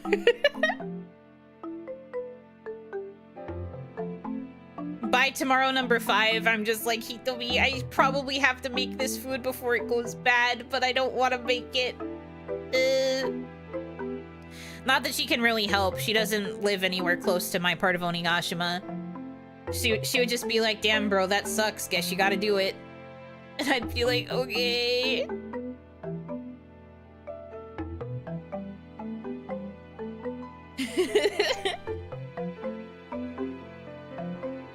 Air fry in the cold food, air fry out the hot, eat the food. Yes.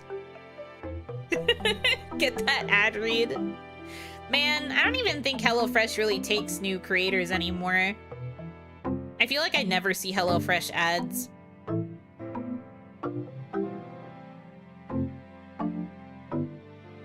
Try the Japanese grocery approach, buy the fresh ingredients to cook that day and cook them right away. That is assuming I have money on a day-to-day basis, my guy.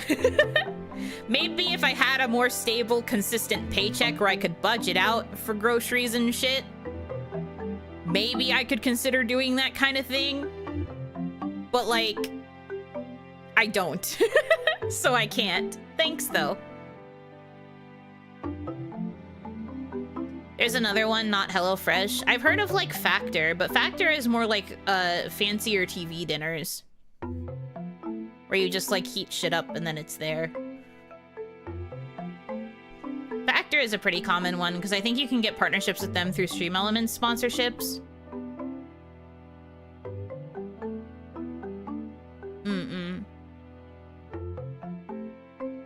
Ask if Manscaped does food.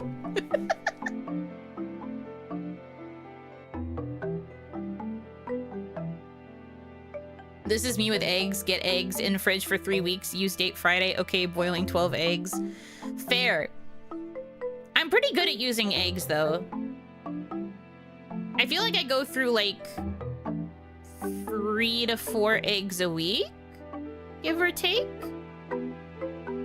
I like eggs. Eggs are also just pretty easy to work with, so I do like eggs.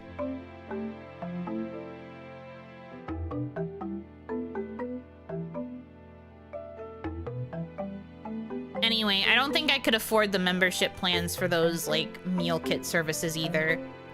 I've looked into them before. They're kind of pricey, though. And I'm also a picky eater, so my nightmare would be paying for the membership, but then all of the meal options for a week are things I don't really like, so I have to force myself to eat things I don't like because I already paid for the membership. Again, it goes back to wasting money and wasting food are things I do not like doing. It all adds up.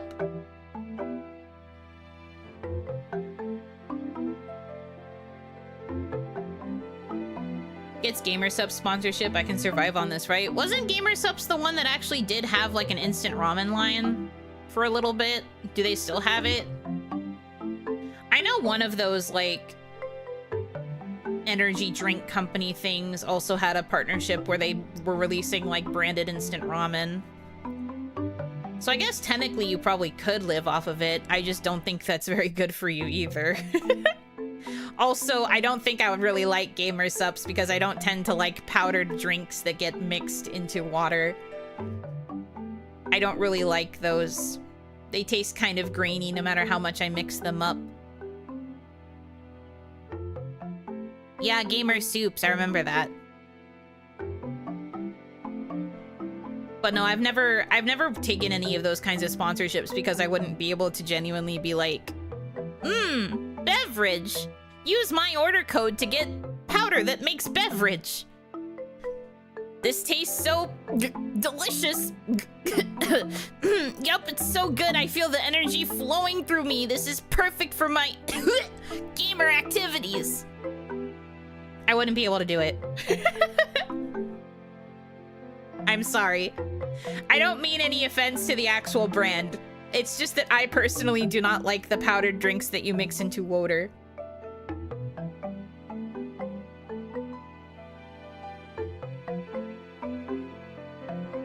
I think it dissolves well as long as you don't drink it within 3 seconds of mixing.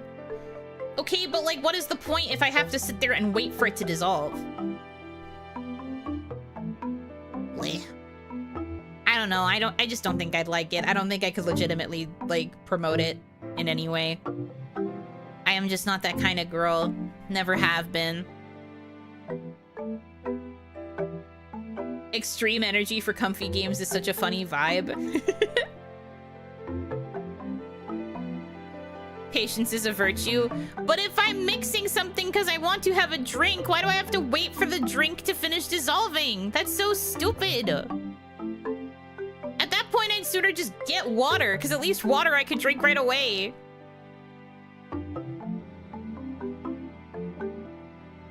How about Audible? I don't think I would qualify to get a sponsorship from Audible.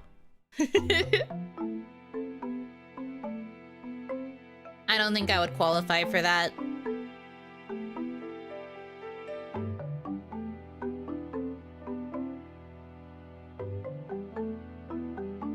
Use code UNODRAPE for 100% off because drink water, actual water, you caffeine/food dye dopamine feeds. I get dropped as a partner immediately. Advertising water when you could be advertising our drinks? How dare you? And I'm just like, fair.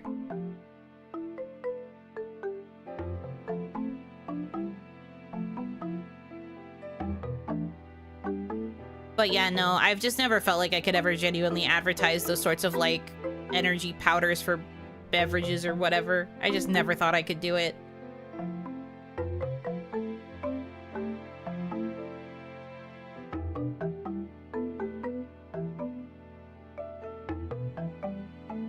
And it is good to know one's limits. Drink Brondo, it's what plants crave. I don't know what the fuck a Brondo is. At this point, I'm too afraid to ask.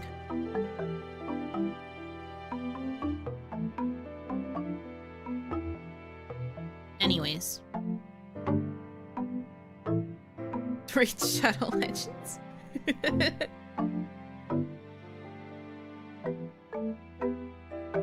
Idiocracy watch along win? I don't know what that is. If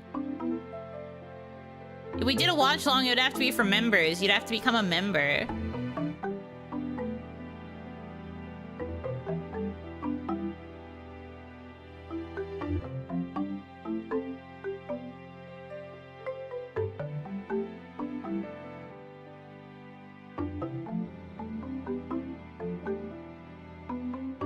That came out of the 2000s. Yuno doesn't know it exists. I do! I do know it exists. Please.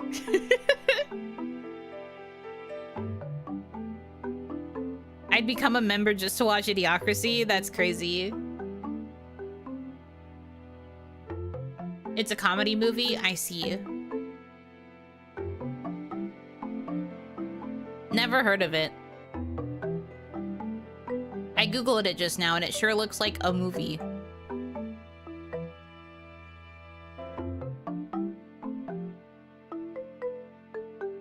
Science fiction comedy. Oh no, it's a sci-fi? I probably won't like it.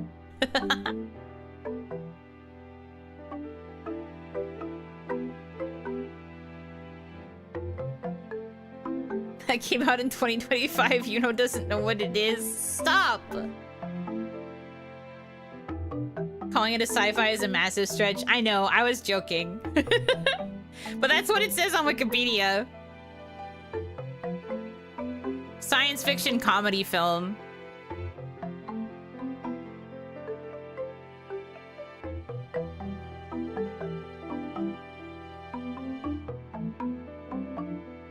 It's because it's got dystopian elements in it.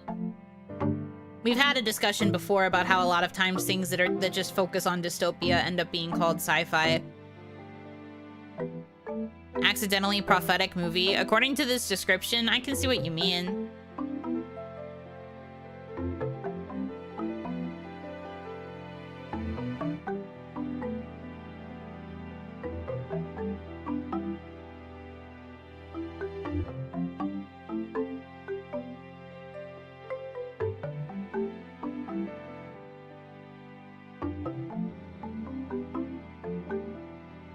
Oh god.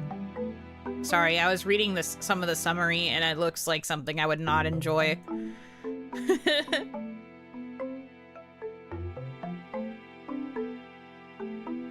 That movie is going to be a reality. Yeah. Yeah, I mean...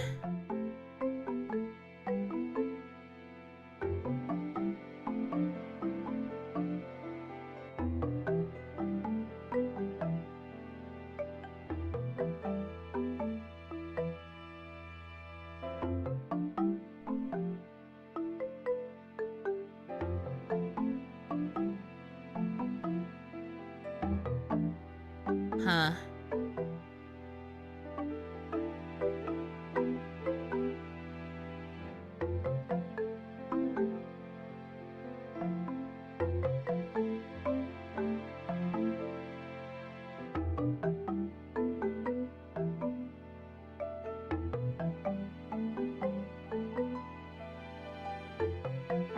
Right now we're at what is 2 + 2 kids? Yeah. Something like that. Oof, I don't think I would like this movie. But that's okay.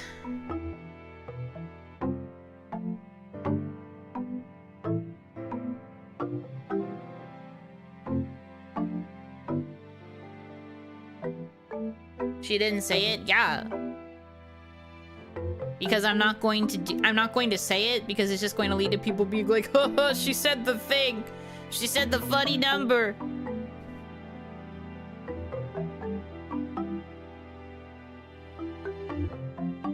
And the numbers are not funny.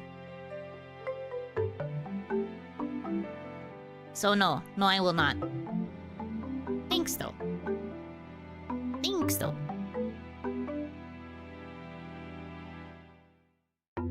Mike Judge is hit or miss with people. I wouldn't know. You're talking to somebody who does not really pay attention to movies for their directors.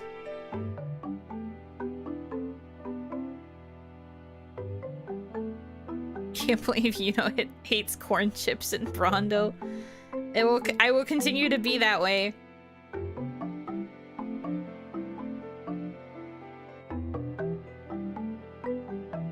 He did Beavis and Butthead / King of the Hill. I did not know that Beavis and Butthead and King of the Hill were directed by the same person. That's fascinating.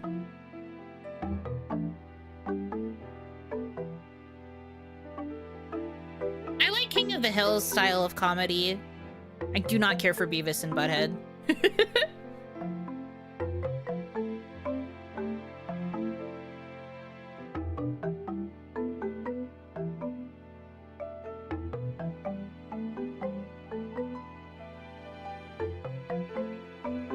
And just from what little I looked at the plot synopsis of the movie on the Wikipedia page, I feel like it leans more towards Beavis and Butthead style. Which is fine. People are allowed to like that if they want. It is not for me.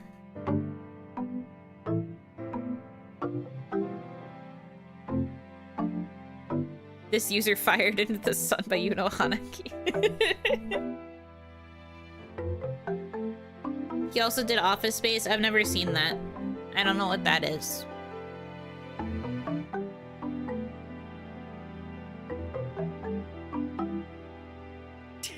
What? I don't know what that is.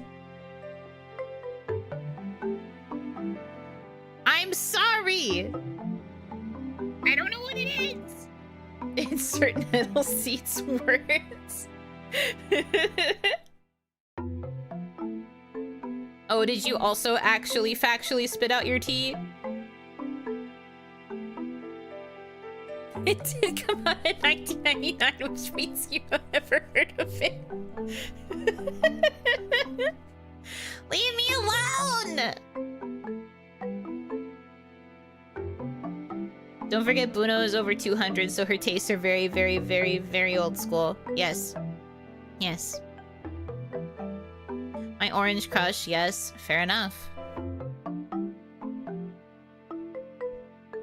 You guys are so mean to me. It's not my fault I don't know things. I'm just little guy.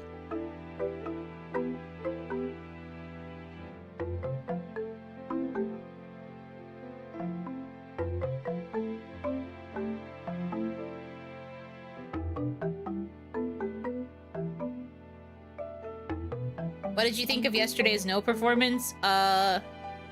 Good. It's a miracle you know heard of Pokémon Red.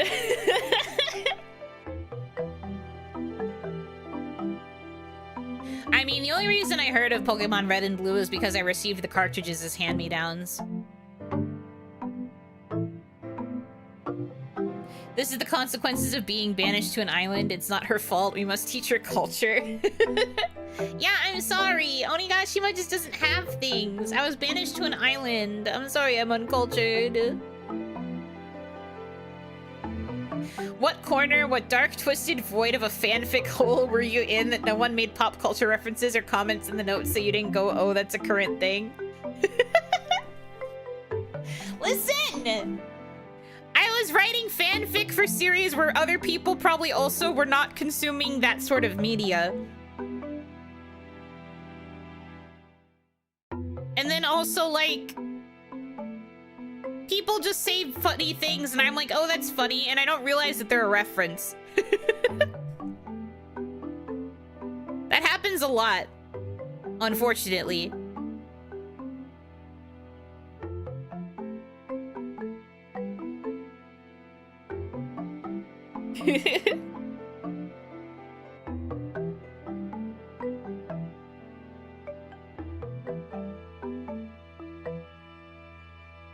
You know, be like, I can't ship these people, I sleep.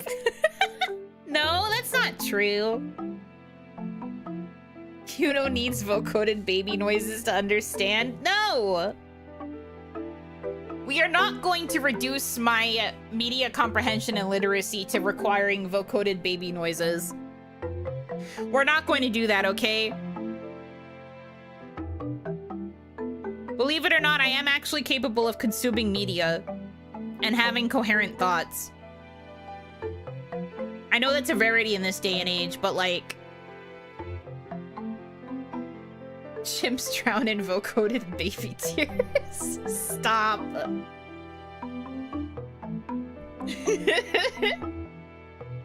That said, if anyone ever decided to vocode in water, chimps will drown, I would probably laugh.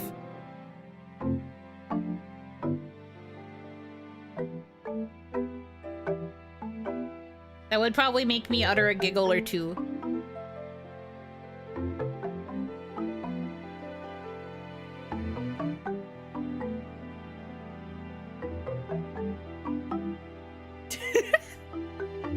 I kinda don't want to teach her. This is precious. The most rotten girl I know is media aware level -6. What a gap. Stop! I am aware. Just not of certain things. You guys also have to understand that this is probably also a bit of a gap because I am a girl.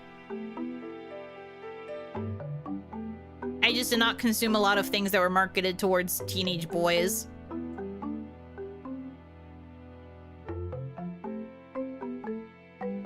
Not usually, anyway.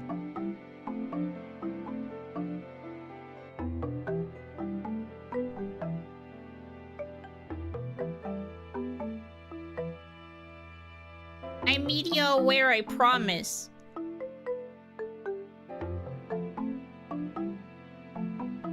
Spice Girls deaf the teenage boy demographic.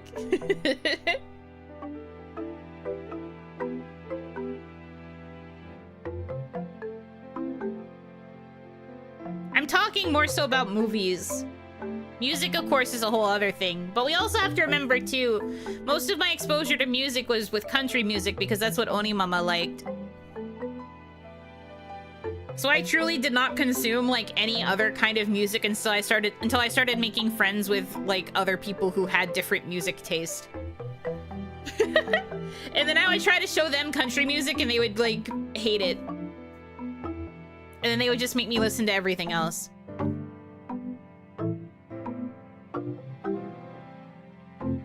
If it makes you feel better, Sinners is the first newer movie I have seen in 8 years. Everything else is 4 years old by the time I get to it.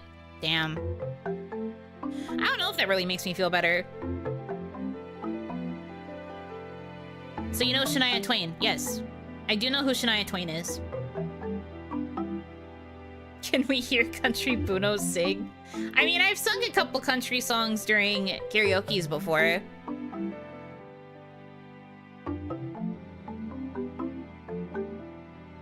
So you have already heard me sing country.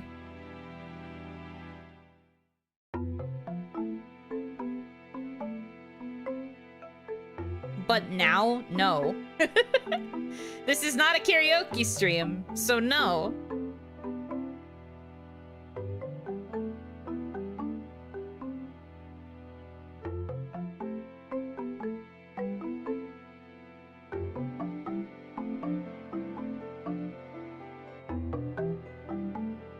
Meh. Acapella some lyrics? No! What part of no did you not get?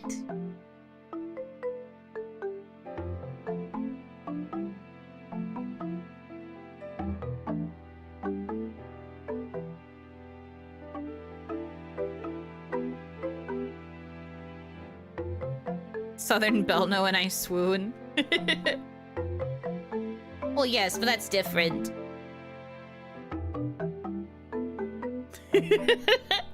Pre-2000s famous person known in the beginning was the void that should I had sway. Then fanfics. Stop! I know things. They just don't happen to be things that you guys have brought up. Please. I know things, I swear.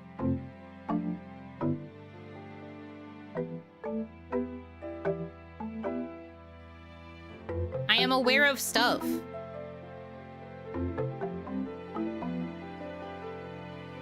I just like more niche things, I suppose.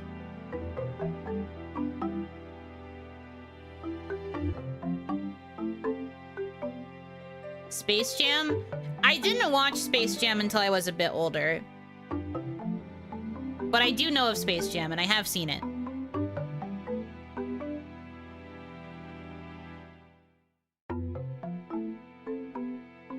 The old one or the new one? The old one. I've never seen the new one.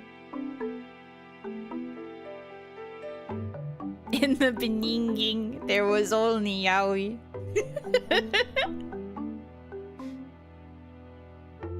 They call her the knower. The you-knower. The new one sucks. I believe it. It didn't particularly look good when I was looking at like trailers and stuff. I was just like, it looks kind of bad. I'm not gonna lie.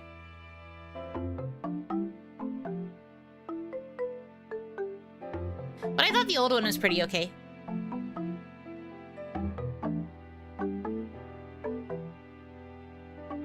That's two things. Yeah, two whole things.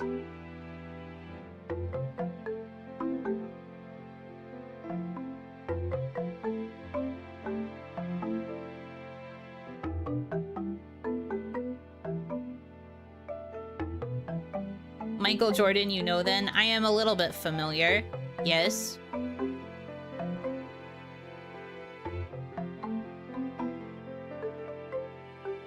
I am familiar-ish.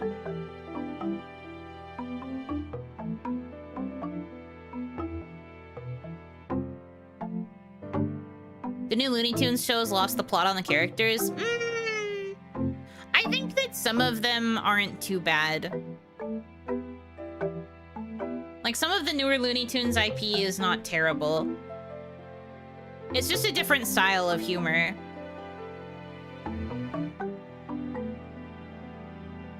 Which I think can still work. They had Bugs and Daffy as tropey roommates, no attempted hunting by Elmer. Well, sure, but like, that's because they were put into a more modern day scenario. It was their choice to take these characters and imagine what they would be like if they were in that sort of like modern 2010s vibe. So like, of course, they're all going to act differently and have different motivations, and it's not going to be like a direct one-to-one to what it was like in the past. I don't necessarily think it did a terrible job. It's just a different style of humor.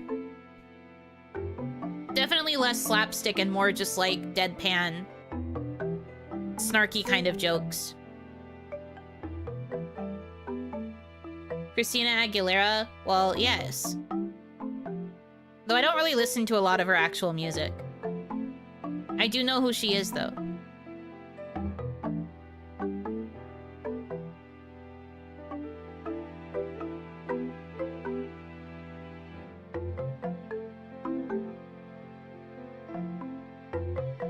See, she knows things. I've been saying, I know things.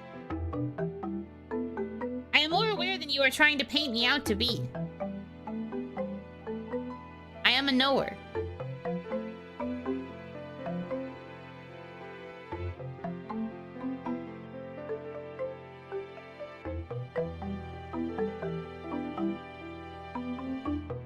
She doesn't know enough. That's fucked up. I think I know plenty. You know not, sheltered Victorian child? Yes. I am aware. I have knowledge.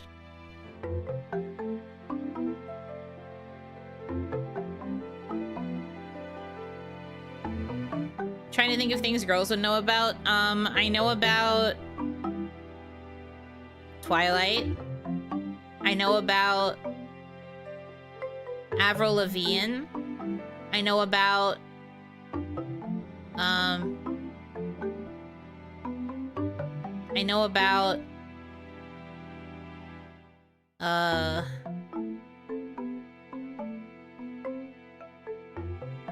sorry, I'm thinking. Tamagotchi? I know about Polly Pocket. I know about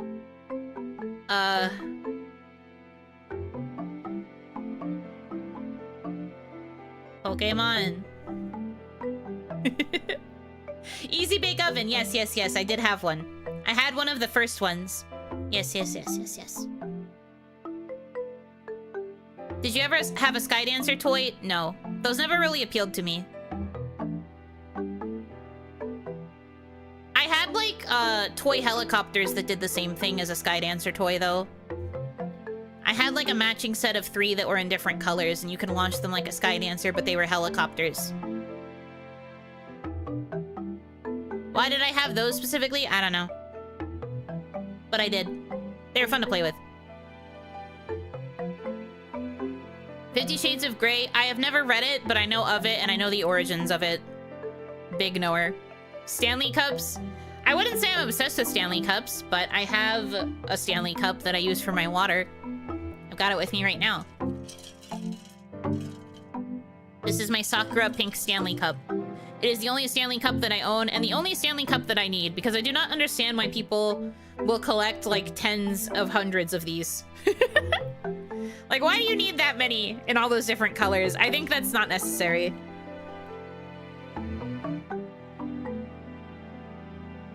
One is normal, few. Yes, thank you. Drink white girl drink. Shut up! Leave me alone!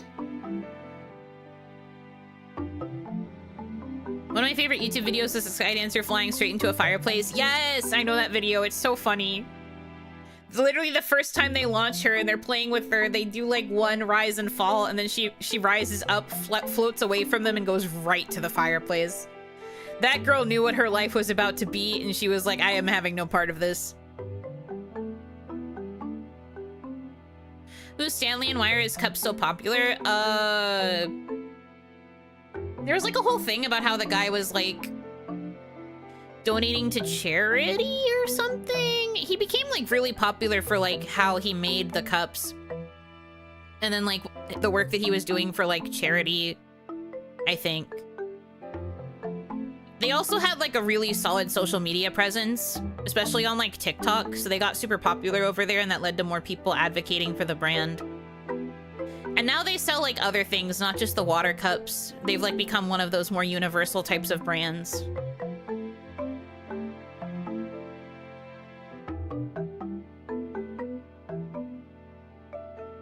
I don't understand either. They're so bulky. I guess it's less the bulkiness and it's more just like, from what I understand, the reason girls will get more of them is because they want to have like different colors to match their outfits and like match their bags or what have you.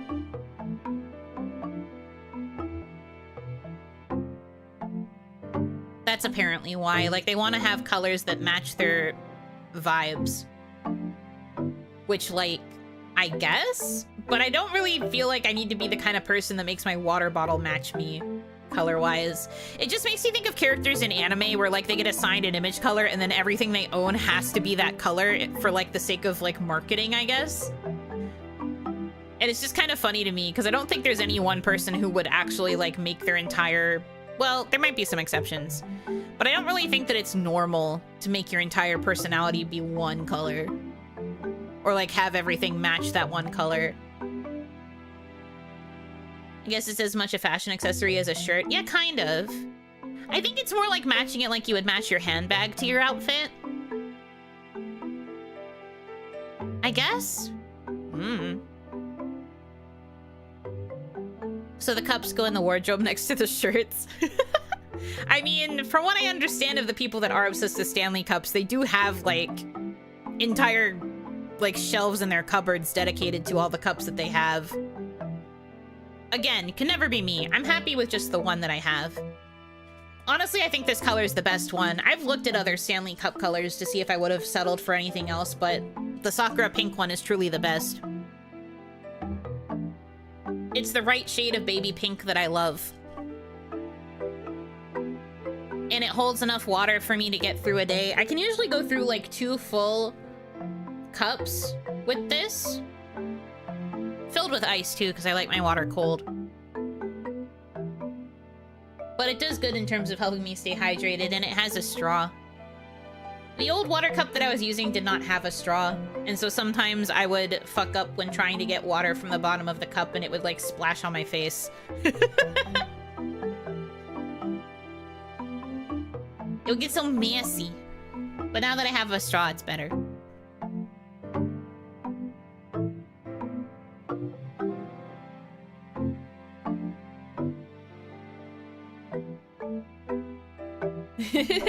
Yes, the Stanley Cup is also what the Canadians play. You are correct about this. Here for my one free explode. Oh, are you going to boop me? Are you here to boop my nose? And make the stream end because we're gonna blow up?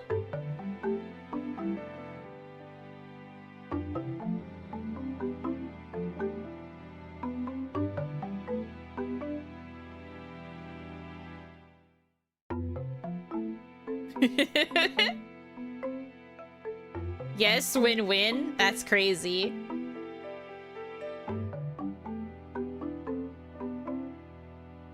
Huh. It's a running joke that I have because there was someone in chat who constantly wanted to boop my nose and would do it like every single stream, and I told them that if they tried to do it again, if they booped me, I would have to end the stream because it would make me explode.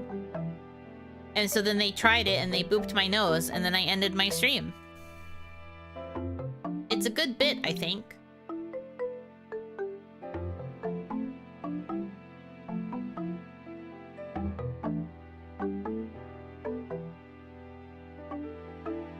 I respect the commitment to it. Thanks.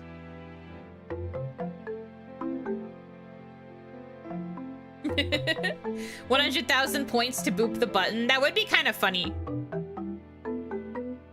I do think that might be a funny thing to implement. You're just like, oh, cool. If I save up enough points, I can boop Yuno's nose, and then the first time it's redeemed, I have to instantly end the stream. You pressed it. You pressed the button. I looked it up. The NHL wouldn't have a case because there's no way a consumer would confuse the two, and apparently they've been making Stanley vacuum bottles since 1913. Making them since 1913. Why are we only hearing about them recently? Like I said, I think their social media game just ended up like really killing it on TikTok. And they were like offering free replacements to people who would like complain about their cups not like their cups getting damaged or whatever. I think they just had really good customer service through their social media as well. So it was just like really solid marketing. Stream starts, instant boop. I mean, hey, if it's there, why not use all your points for it to end the stream as soon as it begins? I don't even get through the Hanaki. I go, oh ha, and then the point redeems, and I'm like... And then I end.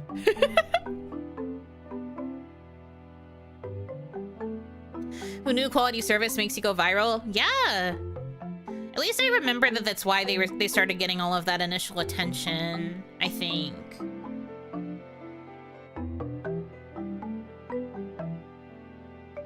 Evil and intimidating Poliwag with damp. Kaboom cinematic, kablamo.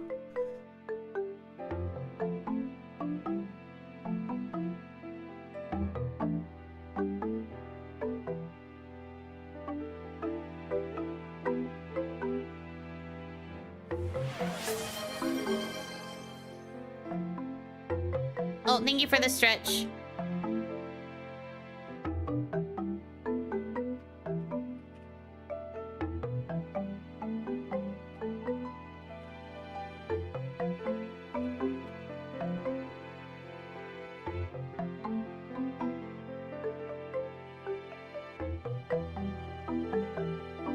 That wasn't the explode redeem. I haven't added it to the stream yet, so it can't be. But I will probably add it in the future. Big stretch. Do not worry, there is no explode redeem right now, but I will probably add it later. Along with whenever I manage to finally fix headpad. I don't know why it's giving me so much fucking grief. I've been having grief with some of my other toggles too ever since my model broke. Will this work now? No. Why is it so broken? I have to fix it, dude. Pissing me off. One end the stream button versus 10 IRL voice bands. Yeah. Ah. Good job. Nice message highlight.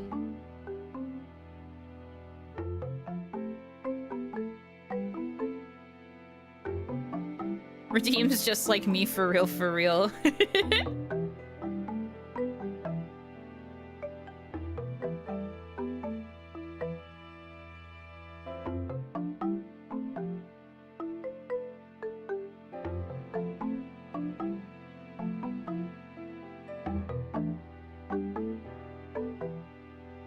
Play. Anyway.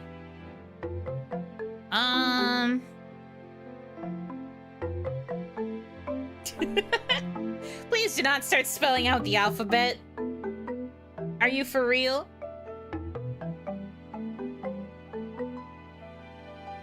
The funny thing about it too is that it doesn't even show like on chat on screen that you're highlighting your messages. I see that you're highlighting your messages, but it doesn't actually show anywhere else. Emote only. Well, I guess it is going to prevent people from posting the alphabet. Enjoy jail. CDs, stop. If only I could spell. I know, right? Someday spelling will be possible. You just gotta believe.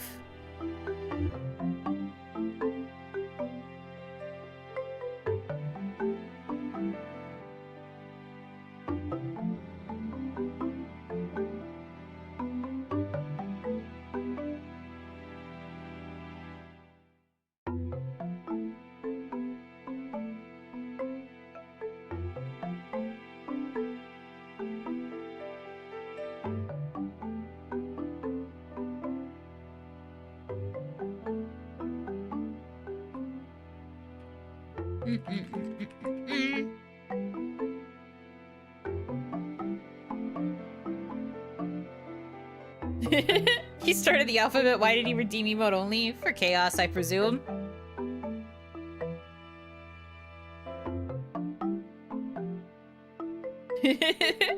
I also am banned from spelling. They took my dang wand.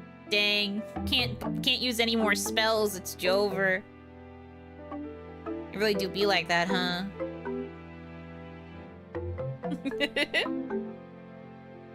Without autocorrect, our generation would be low-C? Do you mean lazy? Lousy? I I can spell without autocorrect. I'm sorry that you can't.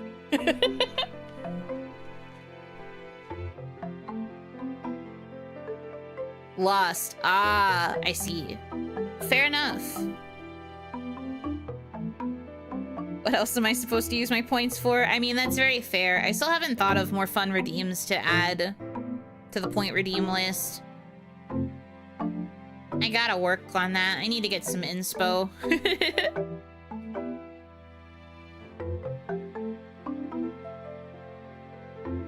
Gotta get some inspo for that sometime.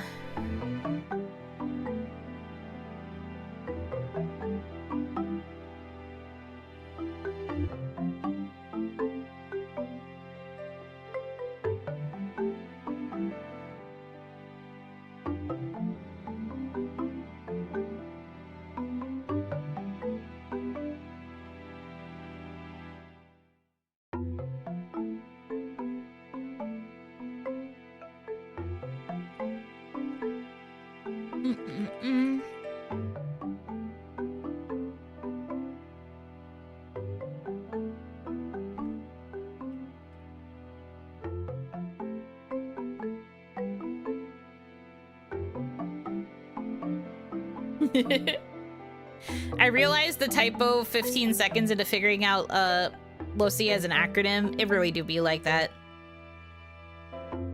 Using LOSI in the next Wordle? You can't, it's not 5 letters.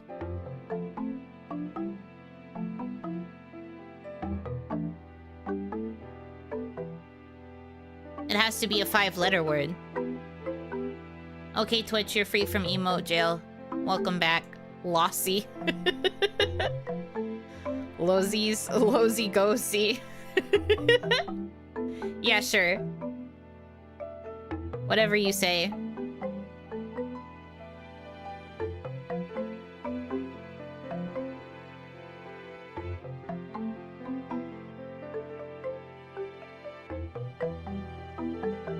Freedom.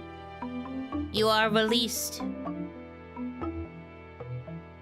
Imagine if I get it in one.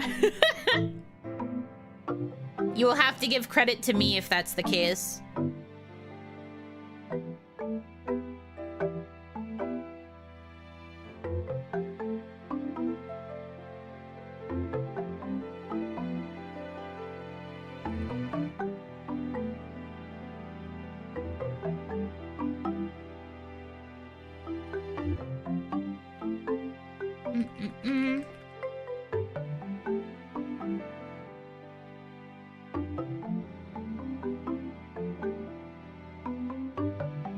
See my Frankenstein monster. Yeah, it is now alive and out of your hands. Whatever that one was a few days ago, that one was awful. Which one? There were a couple pretty awful ones. Imagine driving Buno Ratatouille mode using her horns as joysticks. Please don't. Please don't. It also doesn't work like that. They are not attached to my nerve endings. They are in my head, but they are not attached to any part of, like, my brain or, like, anything that controls my motor functions.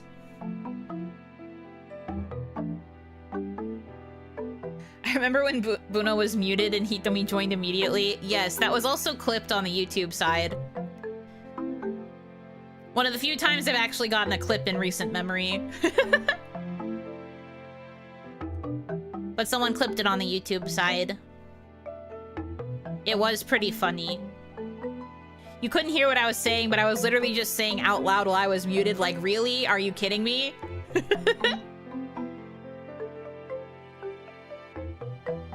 The horns are fake.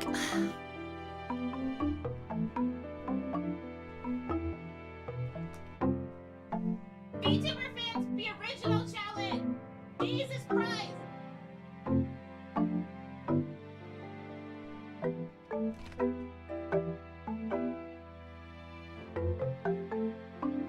So your horns are fake? So they're made out of bananas? You got bananas on your head, you fucking penis streamer? I bet you love to eat bananas too, don't you, streamer? Great job. Things that have never been done before in the history of VTubers. You did it. Congrats.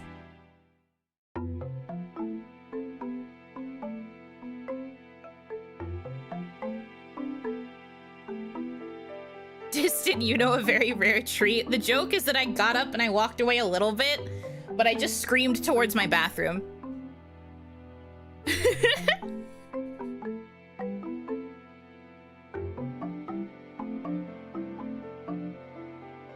Now tell us how you really feel. I don't think you could handle how I really feel.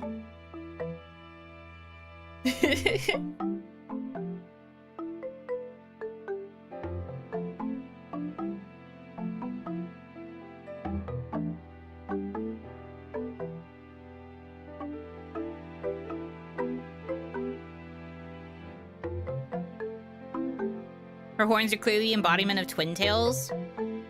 No? They're not tails.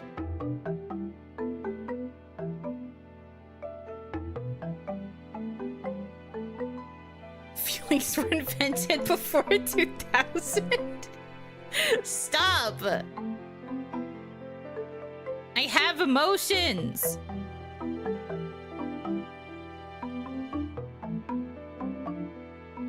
I can handle the 5-minute ban and a stern talking to. Well, it's not you who would be facing the ban because you didn't say it, unless you want to go ahead and say something right now.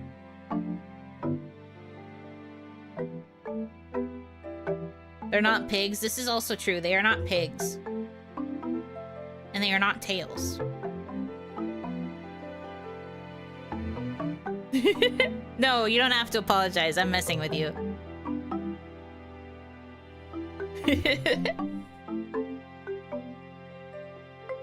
But they are twins? I mean, I guess.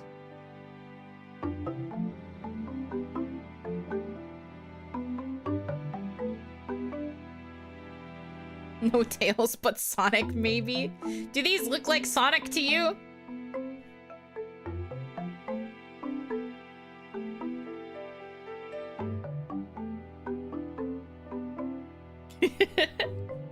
You're 2 feet tall, your horns are bananas, and while I could have done the tic-tac-toe vid better, it's one of my favorites.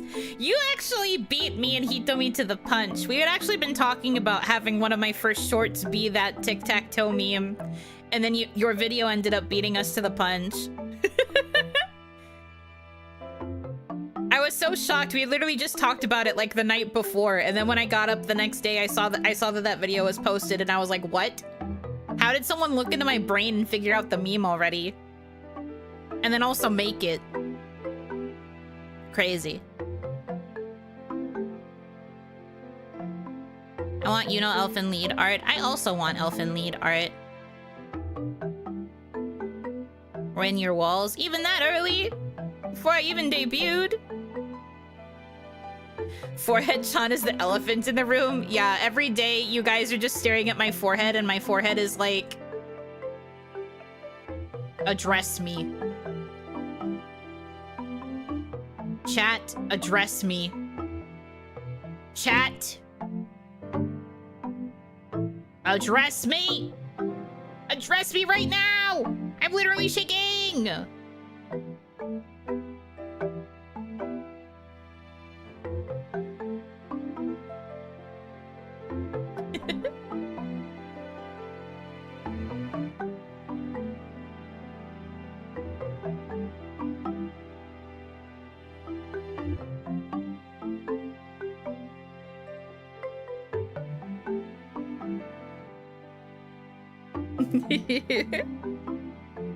You know that? Yeah? The collective hive mind formed before you even debuted. It really do be like that. Me when I'm a package, address me.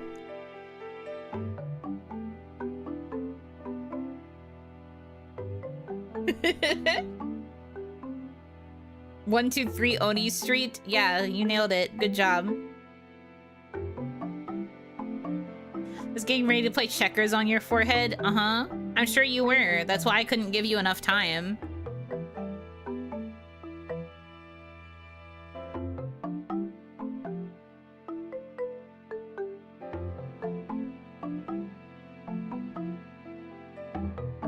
No.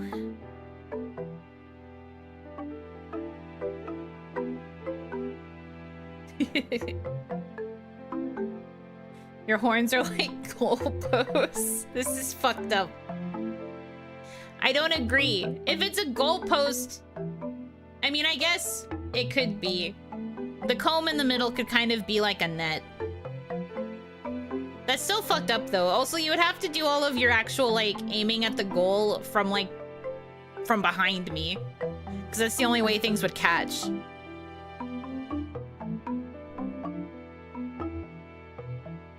Too short to be a goalpost. I fucking hate it here, dude. I can't have shit, can I?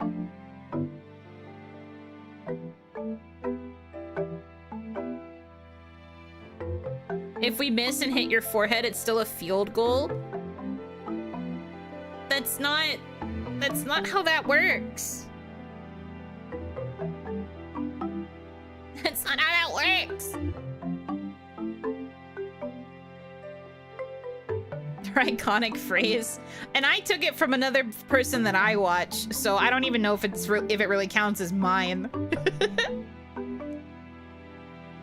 Well, I guess I should say used to watch because they don't make content anymore. Proud of you, Yuno, knowing that's not how it works. Thank you. I may not know much about sports ball, but I feel like that's not how it works, just based on the positioning of where the goal is versus where my forehead is. Are we now assigning point values to her face like a dartboard? Can we not? We could choose to not do that. That'd be awesome. I think that'd be pretty cool.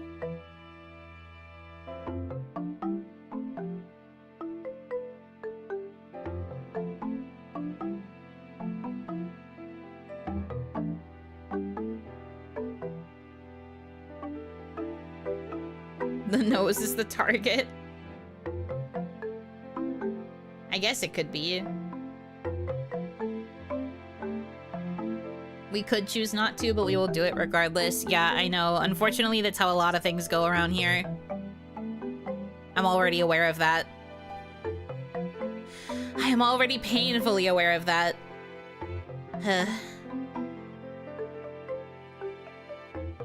It is what it is.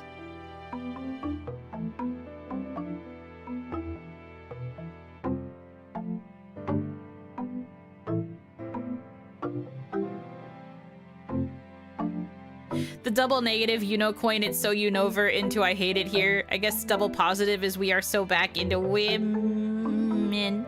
True.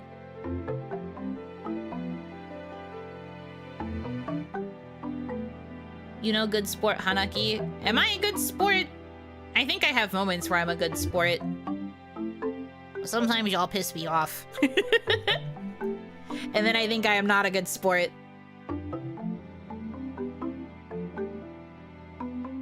All in favor booping Buno's snoot for shits and giggles while she explodes? I mean, that'll end the stream. That's a choice you can make.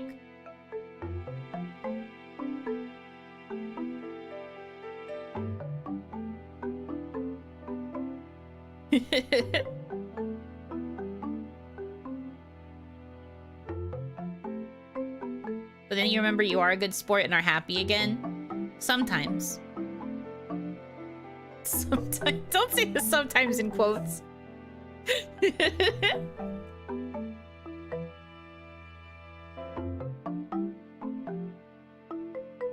She has to stream at least 8 more hours. What do you mean at least 8 more?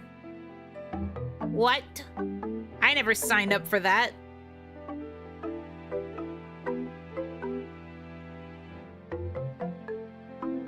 Possess mannequin boops horn? What? 8 is too short? Guys, please. No, not 24. I'm taking my day off tomorrow. I can't do 24 hours. The fine print says different? Where the fuck? What fine print? What contract? Warehouse coupling. stream doesn't end until someone boops my nose. What a crazy stream concept. But I am pretty sure that there will be at least one person who hates my existence that will immediately try to boop my nose and end the stream. Like as soon as it starts.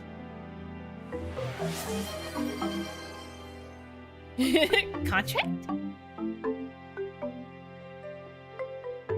Only just made and forged with your signature with invisible ink. If it's invisible ink, that means it doesn't count.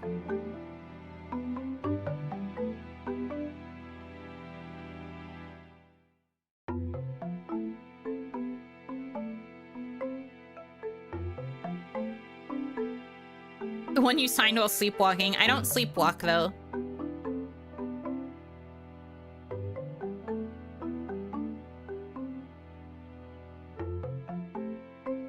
Okay, just because you have a blue light accessible does not mean that it counts. Contract legitimacy only counts if you sign it in black ink. They have to remain constantly legible. You can redeem points to time out someone else? Yes, on Twitch.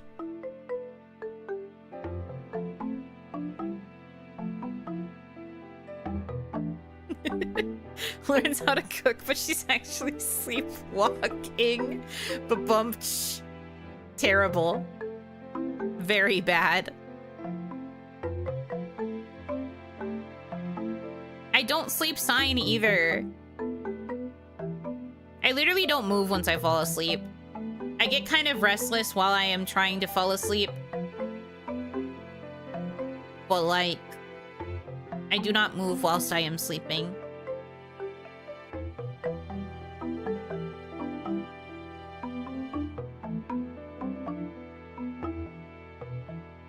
I just lost 5 IQ points. Damn, did you take an IQ test and discover that?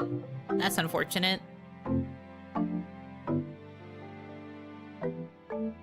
How will the deaf know what you're dreaming if you don't sleep sign? Because I don't think there would be anybody watching me sleep, for starters. I live alone.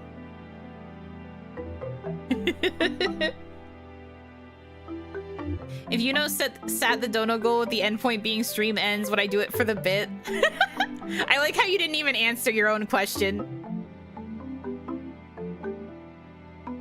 Sleepwalking is worth 2,000 dad points. Get yourself a polo shirt. Yippee! Polo!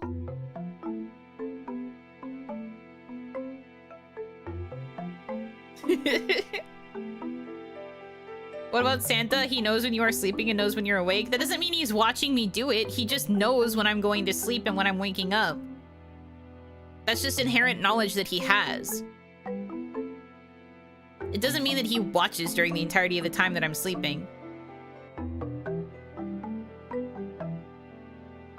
They have to complete a Yuno-themed Agree-inspired rage game to boop your nose so some idiot can't just ruin everything. That would be pretty funny. To just establish a bunch of mini games that like randomly switch each time you try again. And the only way that you can confirm that you want to boop my nose is if you manage to beat all of them. That would be pretty good, I think.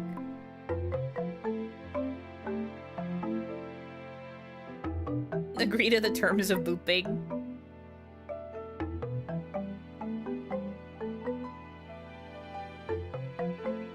Subcontracts the watching part to the government. Too real.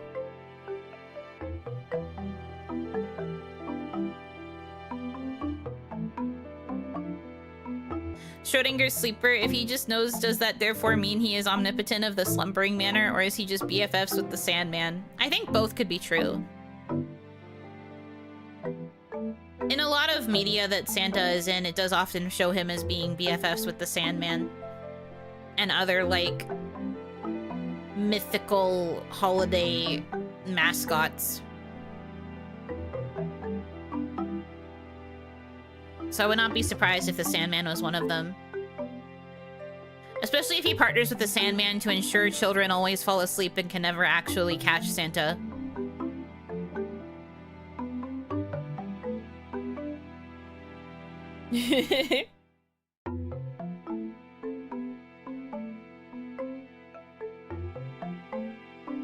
Sounds good until everyone starts speedrunning the games to do it. I mean, true.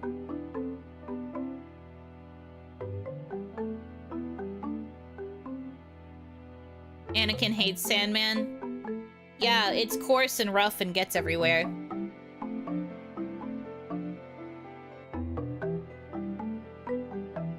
I'm gonna do the thing. I'm gonna boop the nose. Gasp. Well, I guess stream's gonna end soon.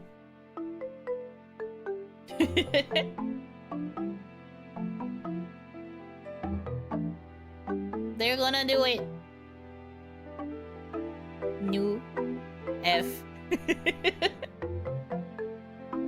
He's BFFs with the Sandman, but enemies to lovers with Jack Frost. Now that is the kind of Christmas movie I want to see. Give me Christmas yaoi.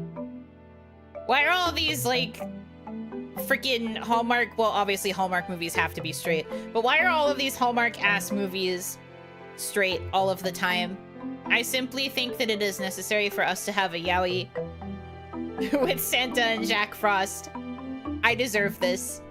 I've waited long enough. I've done my time.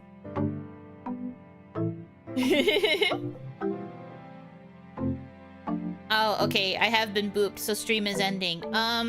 So as it says on the schedule, I'm not going to be streaming tomorrow or Wednesday, but I will be coming back on Thursday instead.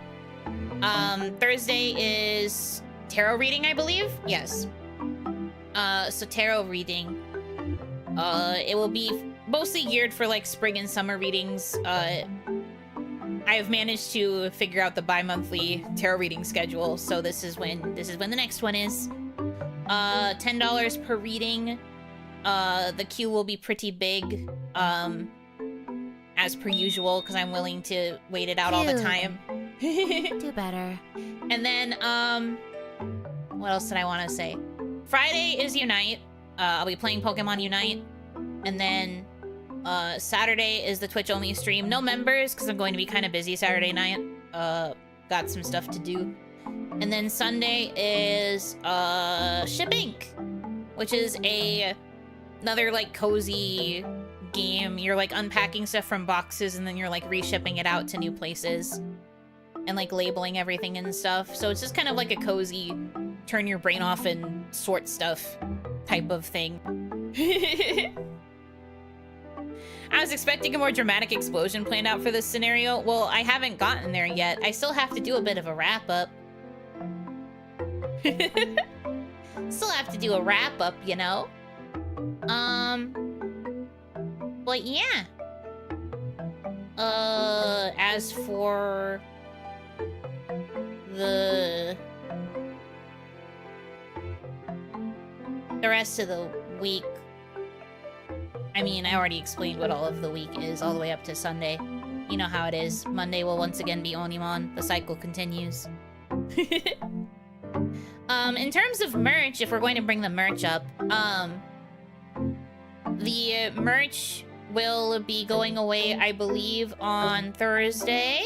Thursday will be the last day to purchase. So if you haven't gotten your Yuno Hanaki 2026 birthday merch yet, you should get that. It's still linked in the description on YouTube. You should totally get it while it's still available. Pretty please. And yeah, that basically does it for me. A timer, okay. I will make sure to set it up so that whenever someone confirms that they are booping, I will start a timer. So that way I get forced to do my wrap-up really quickly. Since this is a thing I did not expect in terms of somebody actually choosing to boop me, that's why it's not super fancy. But we are still going to wrap it up because I was booped. And I must commit to the bit. And also, Daniel Smith, thank you for the $35.89 tips that we round out at $69.69. Double nice. Enjoy the weekend. Thank you. I will enjoy my weekend very much. But yeah, that is it. I have been booped, so I'm not even gonna bother to do my usual outro. You know, Tsu.